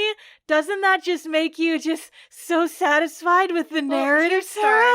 Here's what happened, Star, is actually she went to Europe, to a country called North America, and she left Japan, and she started taking on this name, Sarah, no. Zero. Sarah, no. And now she's actually ghostwriting all of the good idol groups. Sarah, you can't. You can't. Sarah, Illuminati confirmed. The wall runs I1. Everyone is 0. Oh my god, Jesus Christ. So that's why you don't see her. I understand. I'm like genuinely a little bit lightheaded because this made me so frustrated when I was watching it. So they don't have a songwriter because she went to North America. And yet they've announced this album, but they don't have enough songs written for their album. What the fuck was the thought process there? Hey Tenge, what was your plan? Like, dumbass. The Greenleaf, like, if the moral of all of I1, all of Wake Up Girls is that Greenleaves is a really sucky company. Apparently. That's what I got from this. Certainly. So, yeah, they don't have a song, so both of them start harassing Hayasaka, and Hayasaka's like, no, Natsume Miku is love, Natsume Miku is life. Yeah. It's... Oof. So they don't have songs for their album. But you know what they do have? A shit ton of advertising, because apparently Tenge just poured all of their money into, like, train ads. Yep. So they're going to be advertising for a grocery store. Mm-hmm. Neon! Yeah. So that's the thing that they're gonna do. Yep. Grocery store, cat advertising. Mm-hmm. But yeah, at some point, the new babies meet Wug. Tenge is just getting them to clean. For now. Mm-hmm. Wake Up Girls they're like working on their set list, despite the fact that they apparently don't have all the songs they're gonna do. Mayu gets a call from Megumi, her I1 cult friend, and she's just like, I just don't know what's happening anymore, because they keep changing shit. Mm-hmm. And then Shiho, like, talks to her babies, and she's like, I'll be back, and they're like, we doubt it. they cast doubt. X to doubt. Press X to doubt. So Shiho ends up going to Tokyo, talks to Shiraki of I1, the I1 cult leader, possessed by the wall, and he's like, hey, Hakata Theater, we're closing it. Come back to Tokyo, we're gonna have this whole center competition. And Shiho's like, God fucking damn it. At some point, Miyu goes to the office at night without the rest of the other girls, I guess because she has, like, to, like, pick something up, and she overhears Tenge and Matsuda talking about how poorly their ticket sales are going, and so she runs back and tattles to the rest of the group immediately. Tenge is like, you guys don't need to worry about this, just focus on their lessons. But all the other girls are like, well, we just gotta make sure that this next thing we're doing, the supermarket ad, we do so good that we convert everyone into otaku. Yep. So eventually they do go on and they perform for this, they do a charity concert as well as their, tie-in for the, supermarket chain. And so we get another song and dance number, for another song that's actually really cute. It's called Higawari Princess.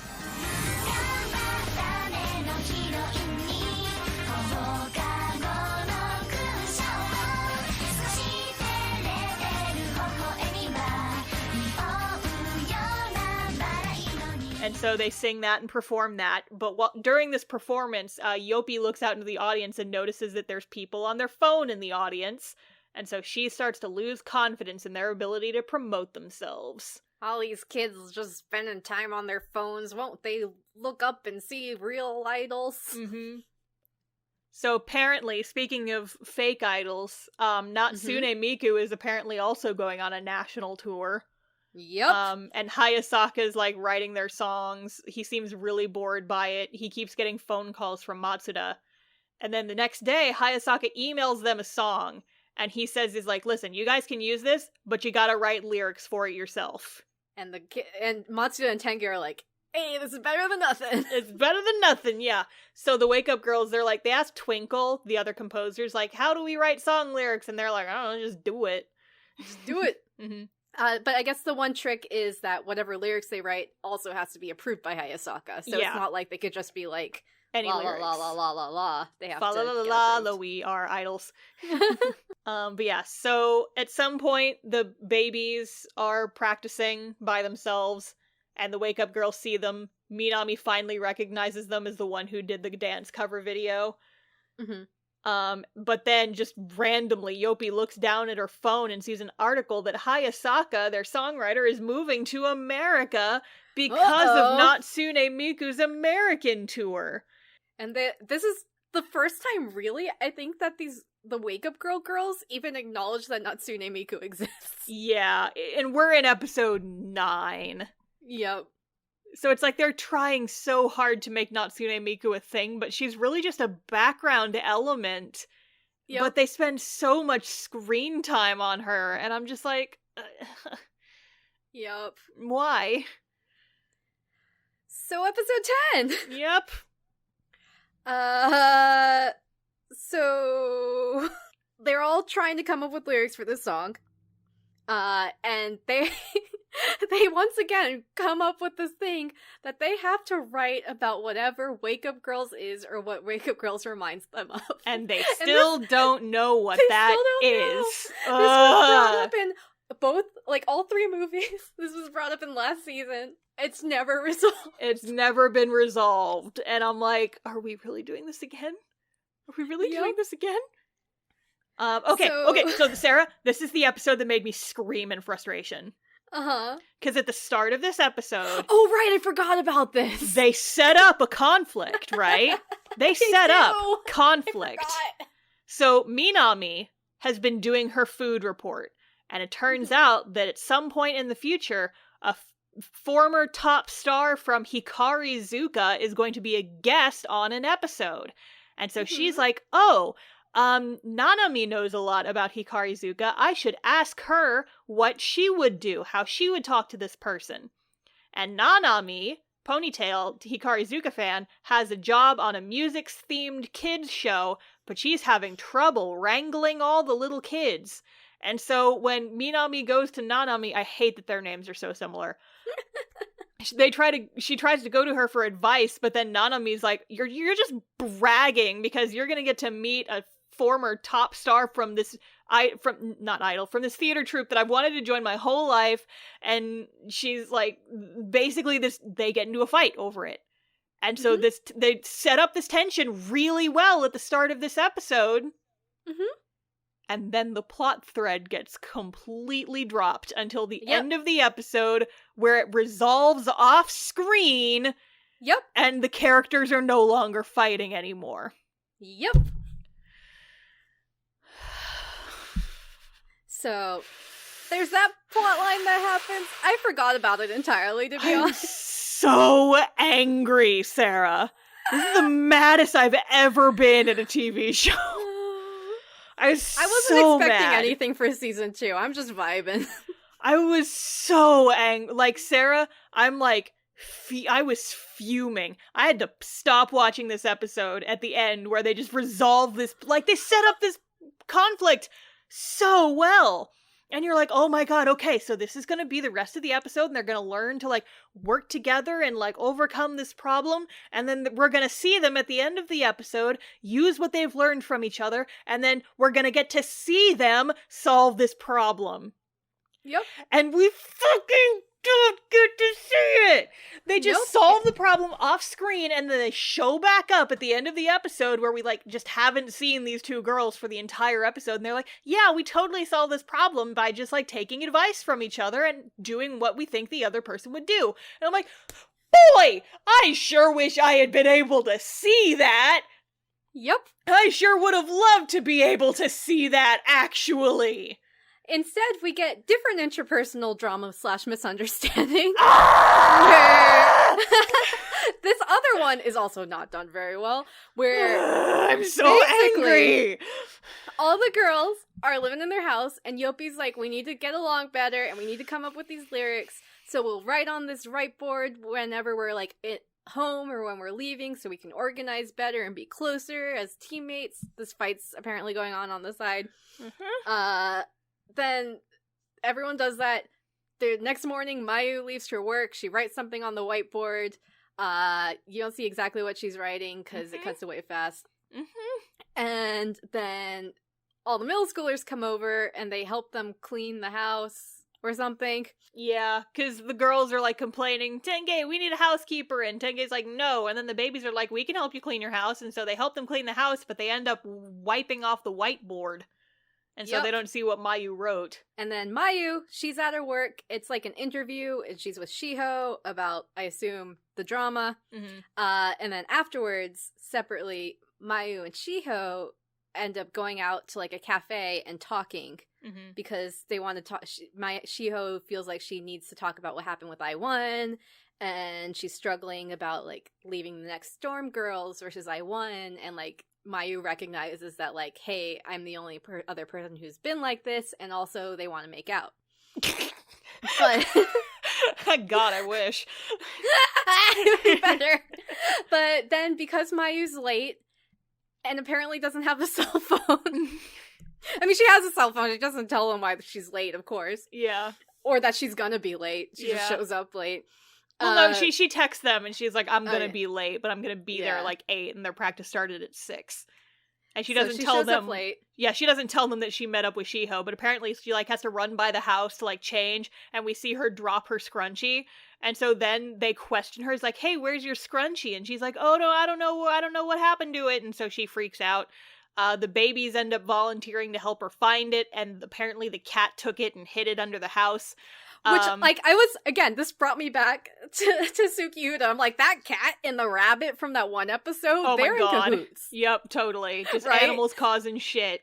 But yeah, so at some point, there's some side scene, and Yopi finds out about Mayu's sordid meeting with Shiho, gets mad about Mayu keeping secrets, and accuses Mayu of putting more attention onto I1 Club than Wake Up Girls. And well, here, you see, Mayu is the center of this love quadrangle, and it's just that. Yopi's in love with Mayu. But you can't help it.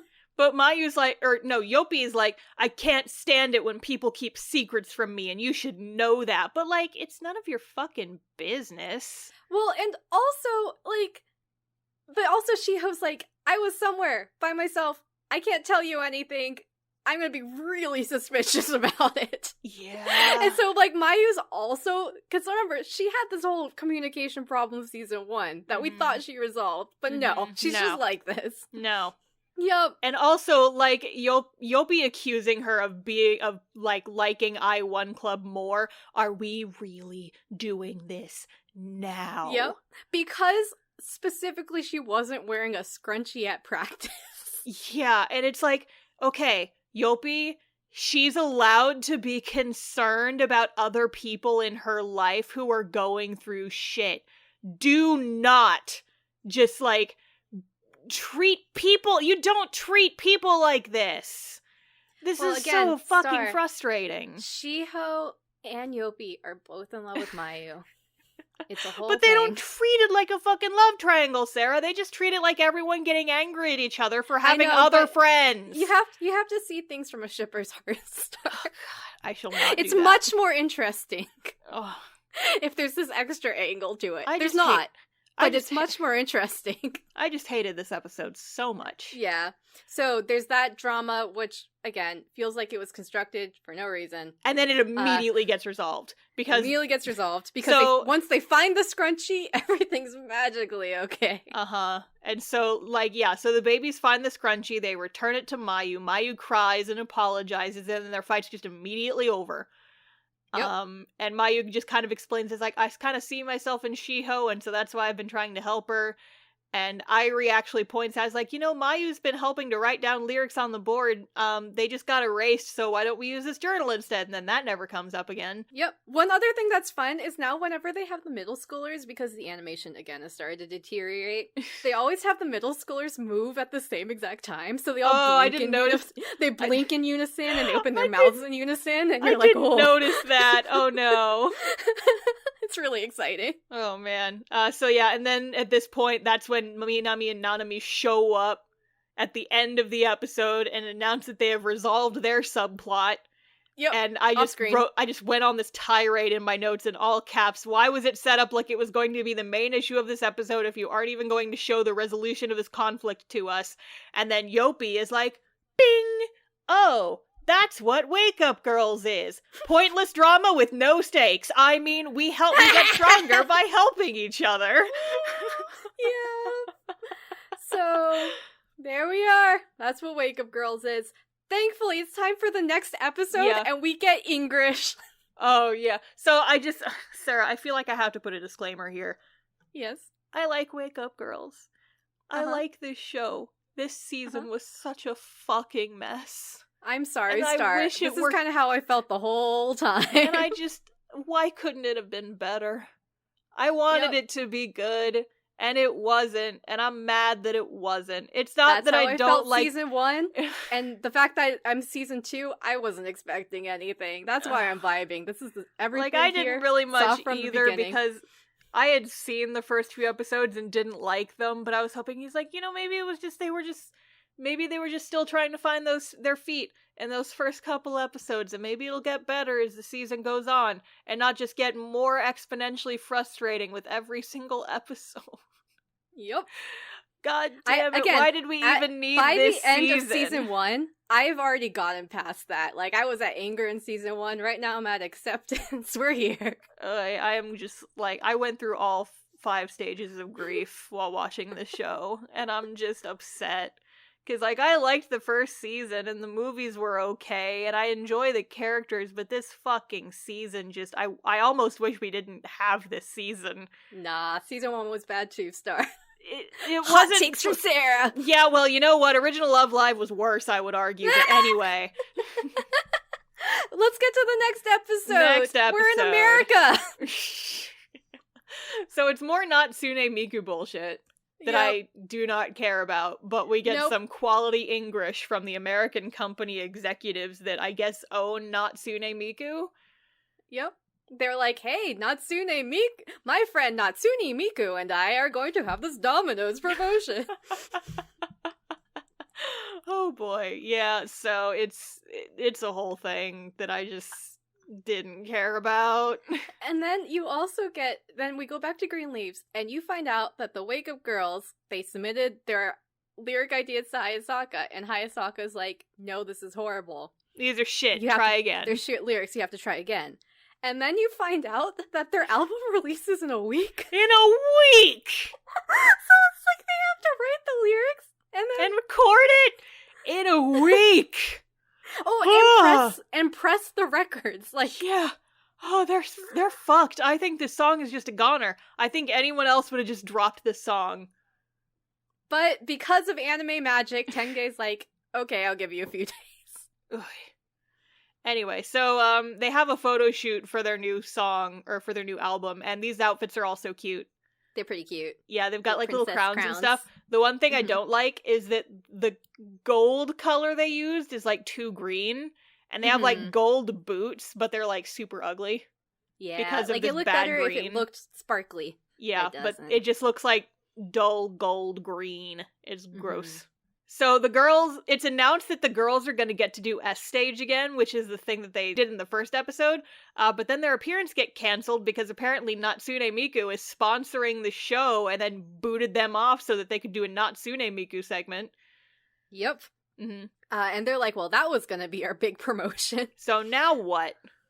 There's also a weird scene where Hayasaka in America sees this like Daruma that is also a sponsor, and they don't ever resolve that. They never explain who the Daruma person is, because there's like somebody who uses like a Daruma, like one of those like little Japanese round doll thingies, as like their Microsoft Teams icon. Yeah, and you never find out who that is. Maybe they were saving that person for the second season that never got made.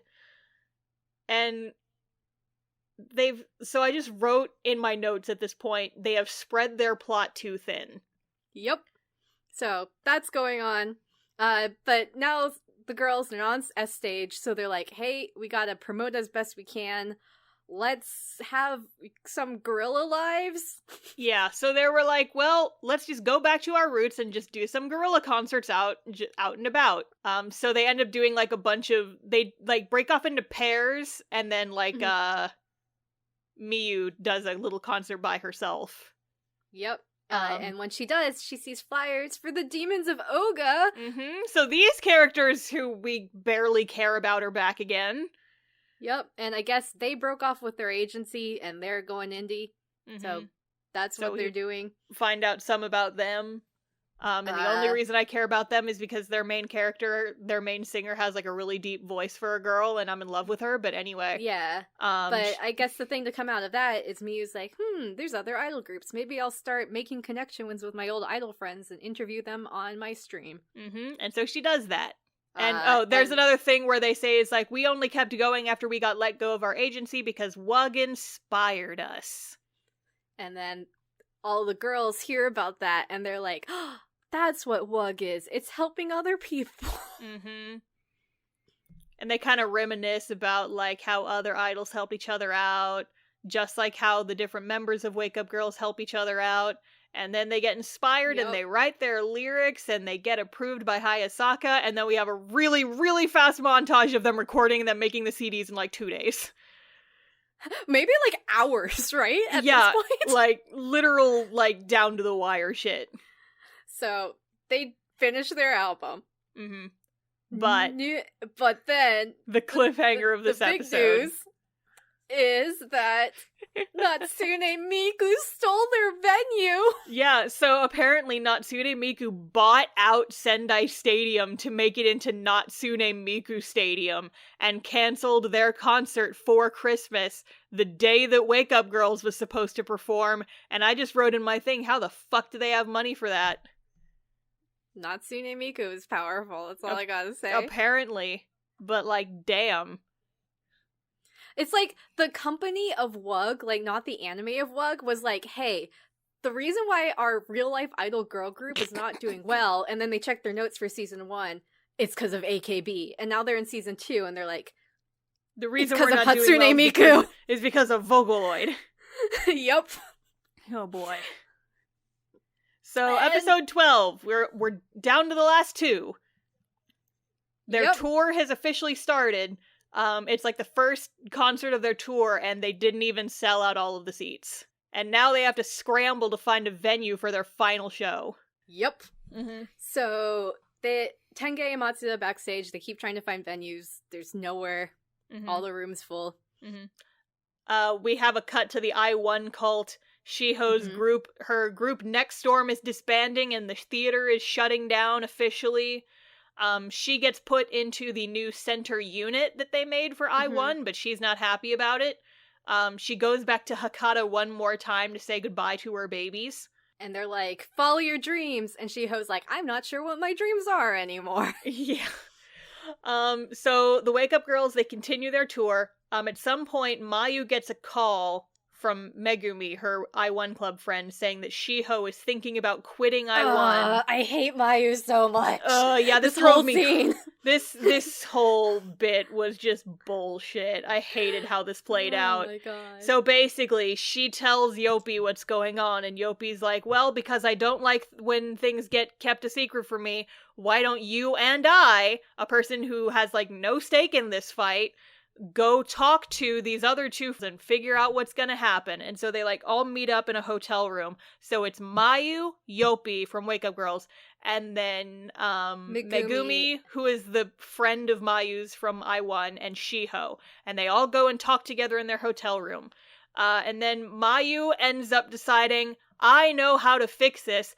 I'm gonna go and talk to I-1's president. Well, here's the thing, is she stands up and leaves without telling them. Like, Mayu, I just want to... She's my least favorite character ever. I just strangle this girl! Ah! Mayu, I hate you! No, this was, I don't know what she was thinking here. It's like That's what she's done since season 1. She just does things and doesn't tell people. She thinks so important. Oh, I hate Mayu. Yeah, no, this is my Mayu hate moment. It's like not good, at all. And also just like I don't know what she was expecting here. So basically, she pressures their president, Tenge, into arranging a meeting between Mayu and Shiraki, and I do not know what she thought was going to happen here. But basically, she alone sits down with him at an outdoor cafe. Yep. Basically just, like, yells at him about, like, don't leave Shiho behind. Idols aren't just dolls that sing and dance. And Shiraki's like, yeah, they are. Bye. And then, of course, they get pictures taken by some paparazzi, and it ends up in all the tabloids. And like, Mayu, I feel like you should have known that this was going to happen because this is what happened the first time. Yep. You should have known better. Like, she's like, I'm doing this to help Shiho. And the whole time during this conversation, Shiho's like, I want to drop out and just be in Next Storm. I don't want to be part of I-1. I want to be part of Next Storm. And then Mayu's like, I'm going to make sure you're going to be in I-1. Yeah, it's like, I bet I can change his mind. And it's like, baby, what were you thinking? Like, what in the world? Like, this scene, I feel like at this point, this character this just does not feel like intelligent writing. This feels like the writers wanted something to happen, and they just made the character do it, despite this history that this character would know that this is not going to end well, and it's only going to cause problems. And this is not me trying to deflect blame from Mayu. I'm just pissed off at the writers for not, like, understanding how their characters would think about certain things.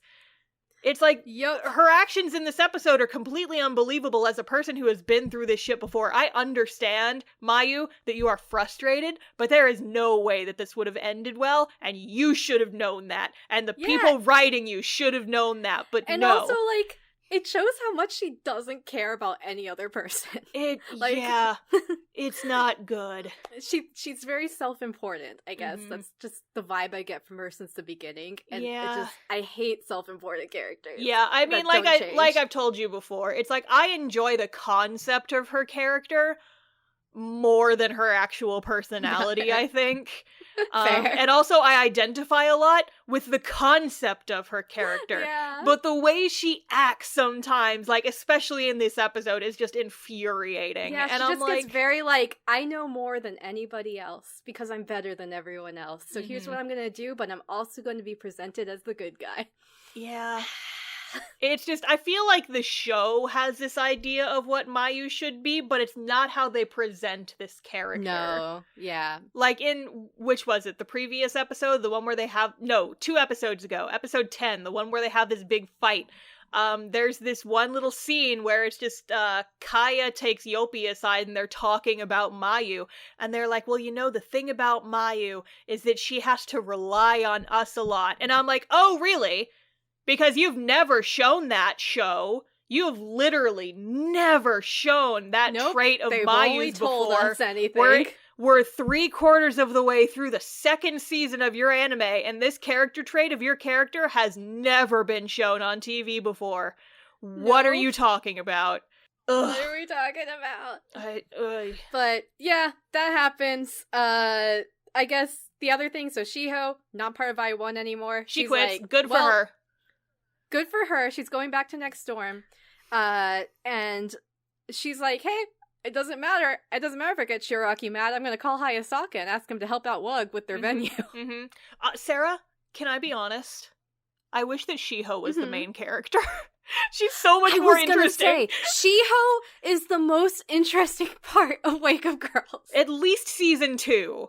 But like, in the movie too. Yeah, and the movies. Like, I'm rooting for Shiho so much more than the rest of the characters by this point. I know. I wish that season 2 had just been about Shiho. Like, Wake Up Girls is fine. Newbies, they're cute. I really don't care about them at all.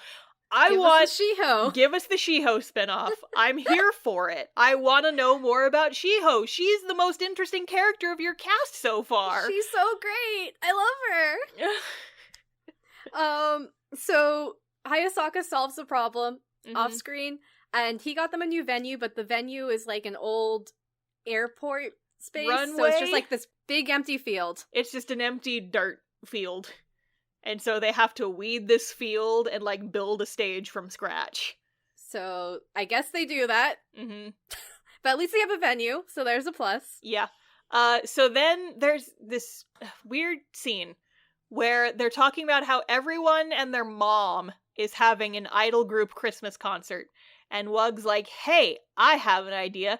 Let's call every single idol group we know who's ever even been, like, vaguely mentioned in this show and tell them all to do a concert on Christmas.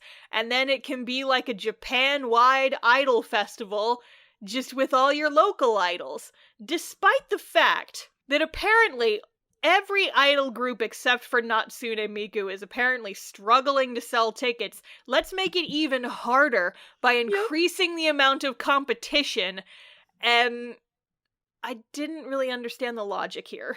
Yeah. Like, I understand it for, like, good Doki Doki feels reasons, but as actual, like, logistics standpoint, this doesn't feel like a good idea. Also, speaking logistically, it's kind of, like, the way they present it, Greenleaves doesn't know they're doing this. Yeah, no, they just decide to do this on their own, and they call themselves the sponsor, but it's like, what are y'all doing? Yep, so there's that. Mm-hmm. And then the other thing that's cute at the end of the episode is they're like, hey, as part of this big thing we're doing, can we have the kids be in the show too, the 3 middle schoolers? Yeah. And so Tenge disagrees at first, but then gets pressured, agrees they can be the opening number, and then she literally just pulls a song out of nowhere that apparently Twinkle wrote a while ago and for them, and just has never been mentioned until now. Never even hinted at until now. And so Wake Up Girls like helps coach them at practice, and they come up with a group name. So these girls Girls! Run! Yes, so that's the name. Is Run Girls Run are the new baby group of Wake Up Girls. It's like the Mario Run. You must leave. Be Run, careful, girls. Run. Just We're go. coming for you. Not seeing Amy who's gonna get you. Yeah, so the one thing I did want to mention, and this feels like a good place to put it, is so I mentioned in a previous episode I actually did get to go to one of the final Wake Up Girls concert. Run Girls Run is actually like a subunit, and Aw. they were like actually middle schoolers, Sarah. Oh, And they babies. performed at this concert. They did like several songs, and Sarah, they're so fucking cute. Yay. Good Sarah, job, Run I Girls Run. love them. They're like, I Yay. don't care about them much in the anime, but in real life, they're precious angel babies, and I feel love this. them. I feel, again, like, just with this, like, looking at WUG, like, theater performances, Mhm. like, I'm good with the real life girls. Yeah. It's the anime. The anime. Yeah, it's like the animes are all the problem is, like, actual Wake Up Girls, they're awesome performers. I really the enjoyed music's that great. concert. And the music's amazing, yes. And the voice acting's great. Like, even though the animation's Yeah. bad, Yeah. and the lines are bad, they deliver the lines well. Like, they deserved a better show. Yes, absolutely. They like, I kind of just want to do, like, just take this show and make there's a YouTuber I've started watching recently who just, like, kind of does, like, script doctors of movies, is like, if I were to change things, here's how I would change it. And I'm like, I want to do that for Love Live. I want to do that for Wake Up Girls. I want to do that for 22/7. I just want to do this for all of these shows and be like, this is how I would change it and make it better. But I don't have fucking time for that. Yeah. Maybe if enough people beg me for it, I will do this. Though we say it on the podcast, too, so you guys can just cut our podcast and make the super cut. Just make the supercut of us talking about all the shit we would change. Idol Yeah. Illuminati, though. You have to make it connected. It's all connected. Last episode, it's Christmas. Yup! It's Christmas! It's Christmas. There's the newscaster, and they're just reporting on the iDOL concert, so you're Mhm. like, well, I guess that's happening. Mm-hmm. And then all the Wake Up Girls are at their concert, Mm-hmm. and they're getting ready. And then they're like, we should have a new cheer. Oh god, yes, Sarah, please. Please, talk about this. And then Yopi's like, I came up with the best cheer ever. You Uh-huh. want to hear it? I would love to hear it, Yopi. Is everybody ready to get high? And she says hi in English. There's no mistaking. It's high. It's not a Well- mistranslation. Well, no, because, like, they explain that it's, like, a pun in Japanese that I didn't Yeah, fully yeah. understand, but it's the subtitles. Sarah, you took a screen cap of this, I believe. It's just her saying, is everybody ready to get high? And I'm like, hell yeah, 420 blazing, Yopi! Go, Yopi. Oh, boy. WUG gifts Run Girls Run the little sweaty scrunchies that they've had on their wrists this whole time. For good luck charms. So there's 3 of them and 7 scrunchies. And so each girl has one on each wrist, and then the ponytail girl has one in her ponytail. Is kind of cute. They're like over accessorizing. So Hayamaru has 3 scrunchies. 3 scrunchies. She's powerful. And then just around Japan, I1 is getting ready for their Christmas performance. Mm-hmm. Mocha is the center because everyone else quit. Or Shiho quit and no one else was good enough, I guess. Well, okay, so Mocha's in the center unit. They don't Yeah, announce that's who, true. like, the center of the center Right. unit's gonna be until the end of the episode. Spoilers, it's Mocha. So, like, Spoilers, it's Mocha. nothing changed. But they all get upset because they find out right before their concert Mhm. that they are going to have an announcer, and the announcer is Natsune Miku. Yep, and Mocha's fucking pissed because she's like, I won't let that thing beat me. And I'm like, hell yeah, Mocha. Fight against the man. And Natsune Miku. And then you see the iOne concert. And it's boring. Yeah, honestly. well, like, I wasn't expecting to see a whole song. Yeah, no, like, the song is honestly kind of boring, and this is the point where I got motion sick watching it. Yeah, there's a lot of flashing lights, lots of weird cameras. They do have tiny crowns, though. Yeah. So that's cute. I was distracted by everything else. I didn't notice the tiny crowns, and you know how obsessed I am with tiny hats, Sarah, so that should tell you something. I'm just so tired. After the iOne concert, you see Next Storm, but you don't see their concert, and I'm like, but we want to see the Next Storm concert more. Yeah, I wanted to see them. And then you see, like, Demons of Oga, but you don't actually see them perform. And you see, like, all of these other girls, like, who are, like, extras in the first season, like, going on and preparing to do their Christmas concert, sponsored by Wake Up Girls. Yep. And then we cut back to the Wake Up Girls concert, and it's time for Run Girls Run to do their stuff. And they apparently did not practice their intro at all. They get super nervous, fuck it up, and then the audience, like, plays nice and tries to cheer for them. And then they do their song. Which is cute. I like the little dance. They're, like, doing a little jog. Yeah. So the song is called Run X Run. They make, like, a lot of goof-em-ups, apparently, but they, like, at the dark point, they, like, look down at the scrunchies and they get re-energized and they finish the song and it's like, yeah, babies. They did it. So then it's Wake Up Girls' time to perform, and oh my god, they're just like, okay, let's just do dance and song and dance numbers of every single song that's ever been in our anime. So the last few episodes, the animation has been really slipping, and you're like, oh, this is where the budget went. Yeah, just the entire budget for the second half is all here. And so, like, in order, they do Seven Girls War, and then they have, like, like, the entire song of Seven Girls War, and they have, like, overlays of the girls, like, talking about their various character arcs and their growth throughout the series. And then they go straight into Tachiagare, and then Higawari Princess, or Hagawara, the princess one. Girl Symphony, Seven Senses, which is the opening to this one, Beyond the Bottom, which was the theme of the second movie, and just all of these in a row. Like, I don't know how long this segment was, but it was easily like a quarter of the episode. Yeah, and again, the 3D looks great for 3D, except for the camera motion sickness. Yeah, the 3D like, looks the 3D great. itself is pretty good. I wish the camera would stop being drunk. I understand. And then, we get clips, again, of all the idols around the country all performing at the same time on the same day. We cut to a conversation of Hayasaka the songwriter and Shiraki iOne's president. And apparently Hayasaka, like, we already knew this, but Hayasaka was the one who got Wake Up Girls their venue. Like, it never explicitly said this until now, but based on the ordering of the shots, pretty implied. It was pretty heavily implied, yeah. And so we see a scene of the virtual idol performance before we go back to WUG, and now they're going to perform their new song, which is called Polaris. I don't like it. And it starts snowing. Wait, I want to talk about the song first. Oh, Polaris, sure. Yeah.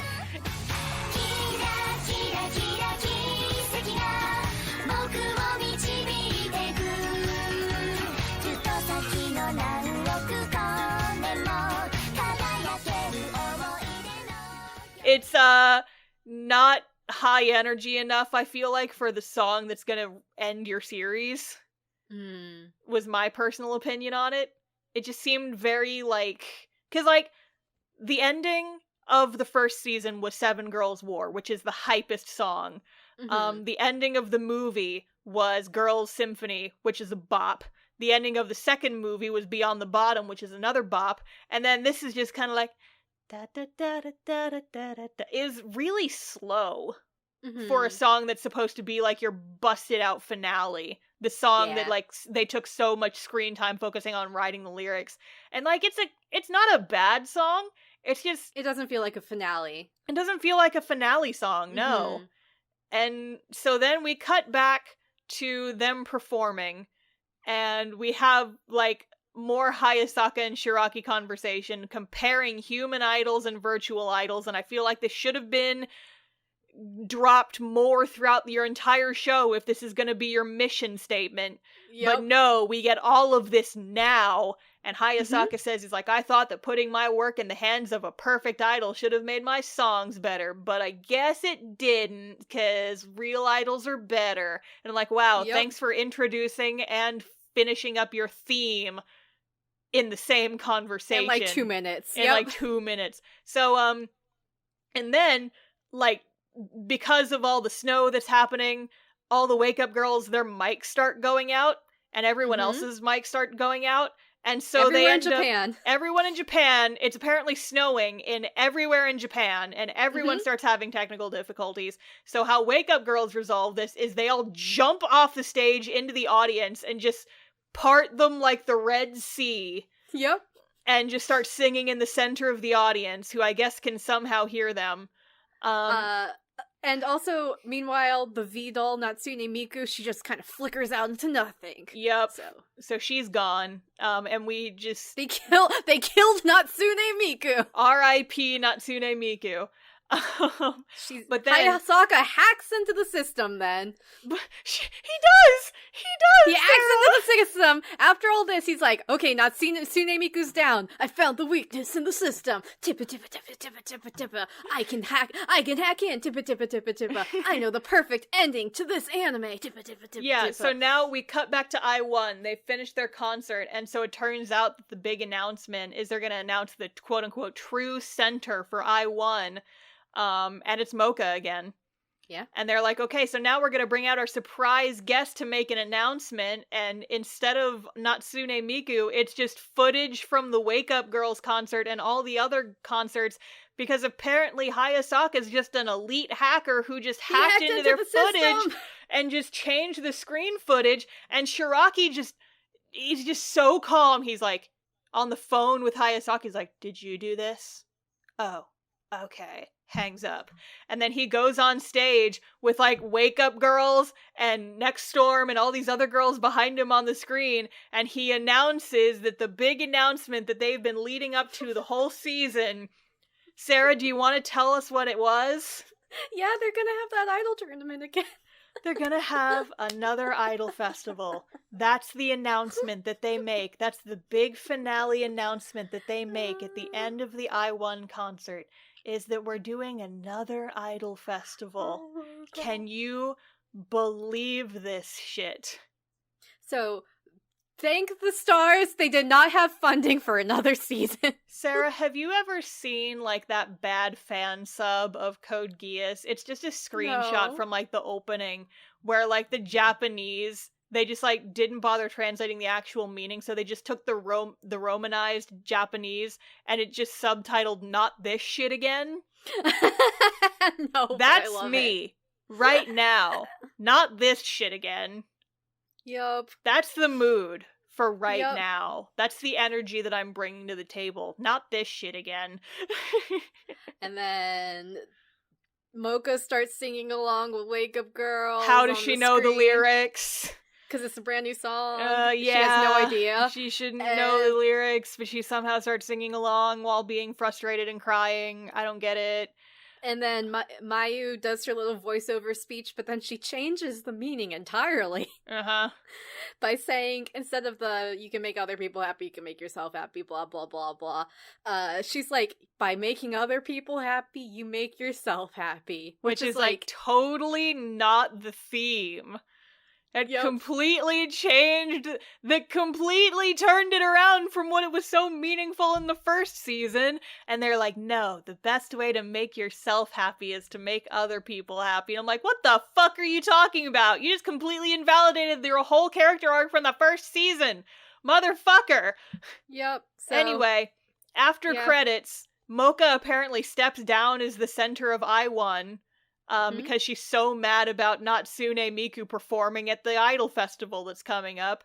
Wake Up Girls and Run Girls Run start prepping for the next Idol Festival, and then we see a shot of the whiteboard at their house that said, "The story is only beginning," which is ironic because there was never a new season, and Wake Up Girls, the actual physical group, disbanded shortly after this. Which, again, is a shame, because the group itself is good. The group is good, yeah, but just the anime was not, and I really wish it were otherwise, but oof. But I got some really good screenshots out of it. Oh boy, you'll have to post those in the Discord chat. Yeah, and like, you know, I entertained myself in the second season by inventing a whole shipping war. Okay, tell us more about your shipping war, Sarah, now that we've got time. Okay, Mayu and Shiho are definitely in a relationship. Airi doesn't know this, even though she's married to Mayu. Right? They're married, right? Like, this is an illicit affair. Now, see, I would have pinned Airi as like the best friend character, who's like, will she ever see me as more than a friend? No, like, Airi and Mayu got like married like way back, like maybe it was an arranged marriage, and Airi's just trying to be the perfect wife, and she's like, oh, whatever Mayu wants to do is fine, and then Mayu is just doing her thing. Yopi wants to be the mistress, like she's really trying, but Mayu and Shiho have this thing going, but then Shiho has her family back home, and then they both have this weird complicated history with their co-working situation. It's great. Makes it so much better. Okay, so now that we know how Sarah would rewrite Wake Up Girls. Oh boy. So, final thoughts for Wake Up Girls. Sarah's gonna rewrite it to be a romance. Absolutely. The screen design in this show is so fucking weird. And I talked about it a little bit like during the actual episode, but just like characters are constantly getting cut off by the frame, facing away from the camera while they're talking, so we don't actually get to see their emotions. I feel like the recurring thought I kept having while watching this season was, if I had been the person who storyboarded this, I would have been fired. Well, here's the thing, Star. I honestly think it was a budget thing. Like, I bet it definitely was a budget thing. Like, there's no doubt about that. But I'm just saying, it's like, how did this happen? Basically, my guess, personally, all these writers and animators and stuff, they probably had these great ideas, and then they looked at their schedules, and they're like, this is how much time you have, and this is how much you're paying us? Sorry guys, you're getting a picture of books while these people talk. Yep. Yeah, so there's a thing in art. I'm going to go off on a little tangent for a second. It's like a triangle, right? So art can be two of three things. Good, fast, cheap. And those are like the 3 points on the triangle. And so they say it's like, in any given project, you have to pick two. So a show can be good and fast, but it's not going to be cheap. Or it can be fast and cheap, but it's not going to be good. And I feel like that's what happened here. Yeah, I especially the fact that there was a whole episode where they couldn't even do it. They were just a literal live-action recap stalling for time. Crunchyroll didn't even bother putting this episode on their website. Yeah, that's wild to me. That's crazy. This production was so mismanaged that they had to resort to that. And it's like, we don't know who to blame. We don't know if it was the people who own Wake Up Girls, if they just didn't want to pay as much as it costs to make an anime. Mm-hmm. We don't know if it was the animation studio. We don't know if it was something contractually. But it could have been 1,000 things. But something, maybe multiple things, something happened here, and it made this show less than it could have been, especially in the second season. And that was honestly, like, extremely frustrating to me as a fan of this series, as a fan of this franchise. This season was a hot mess, and I'm mad about it. I will say, though, songs, great. The voice acting was great. They weren't giving good lines, but they did great with the voice acting. They did the best with what they had, yeah. The 3D animation was really smooth, especially for a TV show with this much crunch time. Like, I really enjoyed the 3D. I thought it was good. There's gonna be people out there who will just never be happy with 3D, and you know where those people are? The comment section of Crunchyroll. But, like, here's the thing, is that they're wrong. This 3D, especially by comparison to, like, 3D and other shows, looked fucking awesome. So props to the 3D team here. They did the best with what they had. If you compare it to that horrible stuff you got in season 1, like, you should be happy. Yeah, it's like, did you even watch season 1? Did you see it? This is a gift that's been given to us. You could see a full concert, guys. This is a good thing. You actually got to see, like, a whole concert.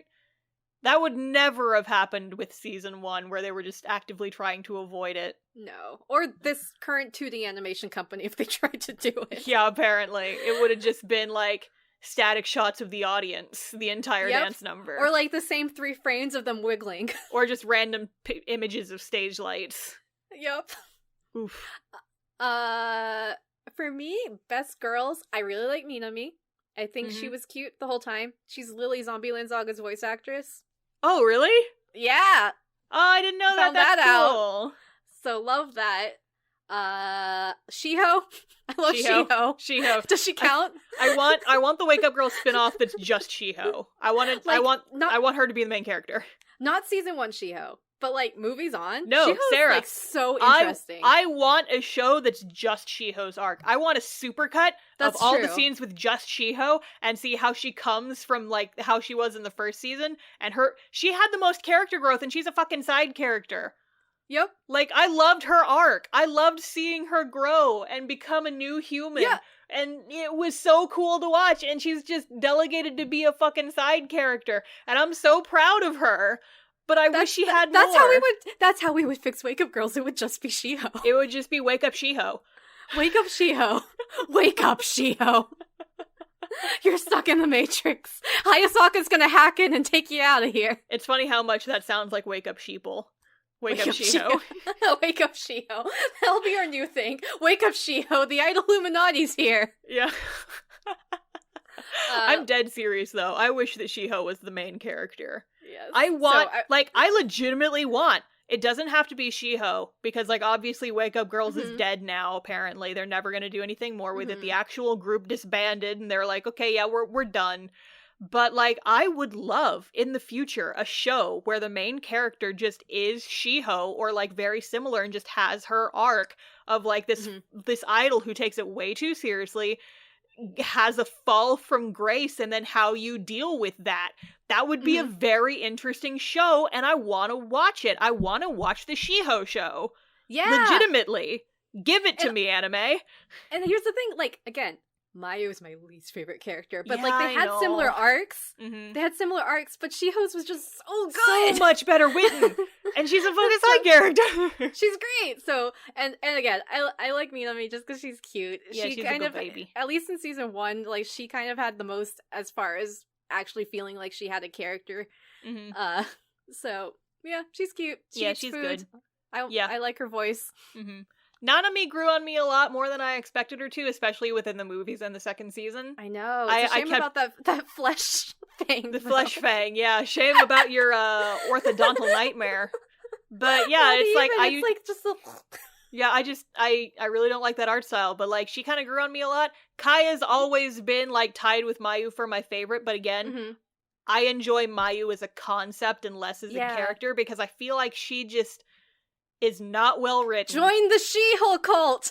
Shiho cult! Shiho cult! Yeah, like, I've talked about this and I don't want to go into specifics, but like, I really do identify with her character and her arc.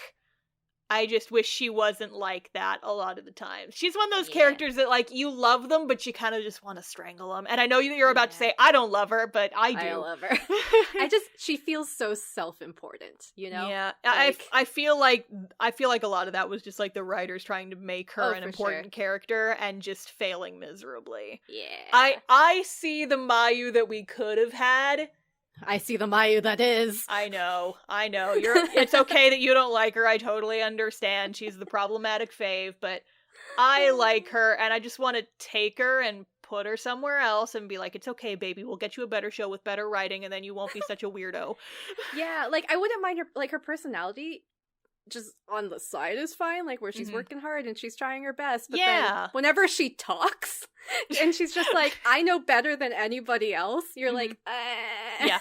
No. I like the concept of her character. I like the idea of, like, her arc, because I feel like that's also kind of the arc we got with Shiho. It's like, I like the idea of this idol who's become so jaded by the industry, and then learning to love idols again. I really, really enjoy that, but, like, also having to overcome all this trauma. I love trauma. I love to see characters overcoming trauma. I love that, and it was just so poorly handled by the writing of this show, and it makes me upset. And I've got a Mayu figurine in my bedroom, and I lay awake in bed at night staring at it and thinking you deserved so much better. Yes, because here's my thing. I like that, again, I like the idea of like overcoming trauma, blah blah blah, but the way she does it is just like, I'm gonna do it because I know better than all of these other Shiho people. No, And you're like, okay, you're not learning things, you're just thinking that you know more than everyone else. Yeah, it's just, she's kind of all over the place. Yeah, it's, again, I like the I understand what Mayu could have been. But what she is, we love her for what I love what she could have been, and I wish that they had treated her better in the show and not made her out to be this awful person. It's blah blah blah. Kaya's great. I love Kaya. She threw shoes at people, and she's the group mom. Yeah, she's delightful. She could just down a whole plate. Yep, and also, like, this was I'm not a member of this club anymore because eventually I did give myself bangs. But I loved seeing characters with big forehead energy, because that was me for 99% of my life before I got over it. I stopped being afraid of having bangs like a year and a half ago, and now I am a bang member, and I'm like, oh, I'm not a member of the No Bangs Club, but I see you, Kaya, and I appreciate the energy. Go forehead! Yeah. And Hell then, yeah! I guess, speaking of other characters, Yopi exists for me. Yeah, I don't have strong feelings on her one way or the other. Miyu, I think I like love actually Miyu in season 2 more in some ways. Just because I like that she ended up doing her own web show. I love that. You would make more money not being part of Green Leaves and just being a streamer. Miyu's just a fucking Twitch streamer, and we support her. We support her. And then Irie is just the stay-at-home mom, and she's doing her best, even though her lover is going out and dating the Shihos. Yeah, we really didn't get much of anything Irie related in this season, did we? No, but she really got sidelined. You missed this whole romance timeline, Star. Sure. So I guess as a finality wrap up, wake up, girls. It's a show. We got girls! We got girls! You want girls? We got them. We got too many, arguably. We got so many girls. We got so many girls. Here's a girl. You want plot threads that don't matter? We got them. Here they are. They're all knotted up together somehow. You work on that. Anyway. VTubers, we got them too. We got them VTubers. You want this, you want character arcs? They're in there somewhere, probably. Flesh Fangs? We got girls with them. Maybe you didn't want Flesh Fangs. Too bad. Here they are. Anyway, this is the first time we've, like, not counting the multiple seasons of, like, Love Live, I think this is the longest we've ever spent talking about a show. This is the first time we've spent 3 episodes talking about a single show. I don't consider Love Live and Love Live Sunshine the same show, so they don't count. Yes, Wake Up Girls blindsided us with the fact that there were the extra movies in the middle. Yeah, and then that episode ended up being the most chaotic thing we've ever fucking recorded. Got killed! Yeah, Sarah's a robot now, so I just have to deal with that. Sarahbot 2.0. Our next few episodes will not be as many in a row of the same series. Yeah. Do we want to drop a hint of what we're doing next? We're going to give each other recommendations. Yeah, so we talked about this a little bit at the end of the last one, but Sarah and I, when we were trying to decide our schedule for the next couple months, we were like, what show should we do? What show should we do? We've spent so long on Wake Up Girls, we should each, like, branch out and watch our own shows for a while, but what shows should we watch? So we ended up deciding, Sarah suggested a show for me, and then I suggested a show for her, and so in total, that's going to be 3 episodes. I'm going to do a 1 episode, Sarah's doing a 2-parter, because her show has 2 seasons and mine only has 1. I have watched the first half of the first episode of the show that Sarah recommended to me. I'm already in love. It's emotional. It's so pretty, and I just know it's going to fucking destroy me, and I can't wait. And I am so excited to watch the one Star told me about. I'm ready for the chaos. I'm so excited for you to watch this show, Sarah. Listen, real talk. I'm probably gonna rewatch this on my own time and just not take notes, just because it's been a while, and I love it so much. So those are your hints, guys. Yep. Also, I guess one more hint from mine is that it's gonna come out a few days late, but it is, based on what Sarah's told me, it's gonna end up being our Valentine's Day episode. Ew. Oh boy. So that's your hint. That's all I'm gonna give ya. We'll see if you guys can figure it out. I already gave you the hint. Okay, now that was a big one. Now, see, you probably just spoiled the show there. You probably just ruined it with that line, Sarah.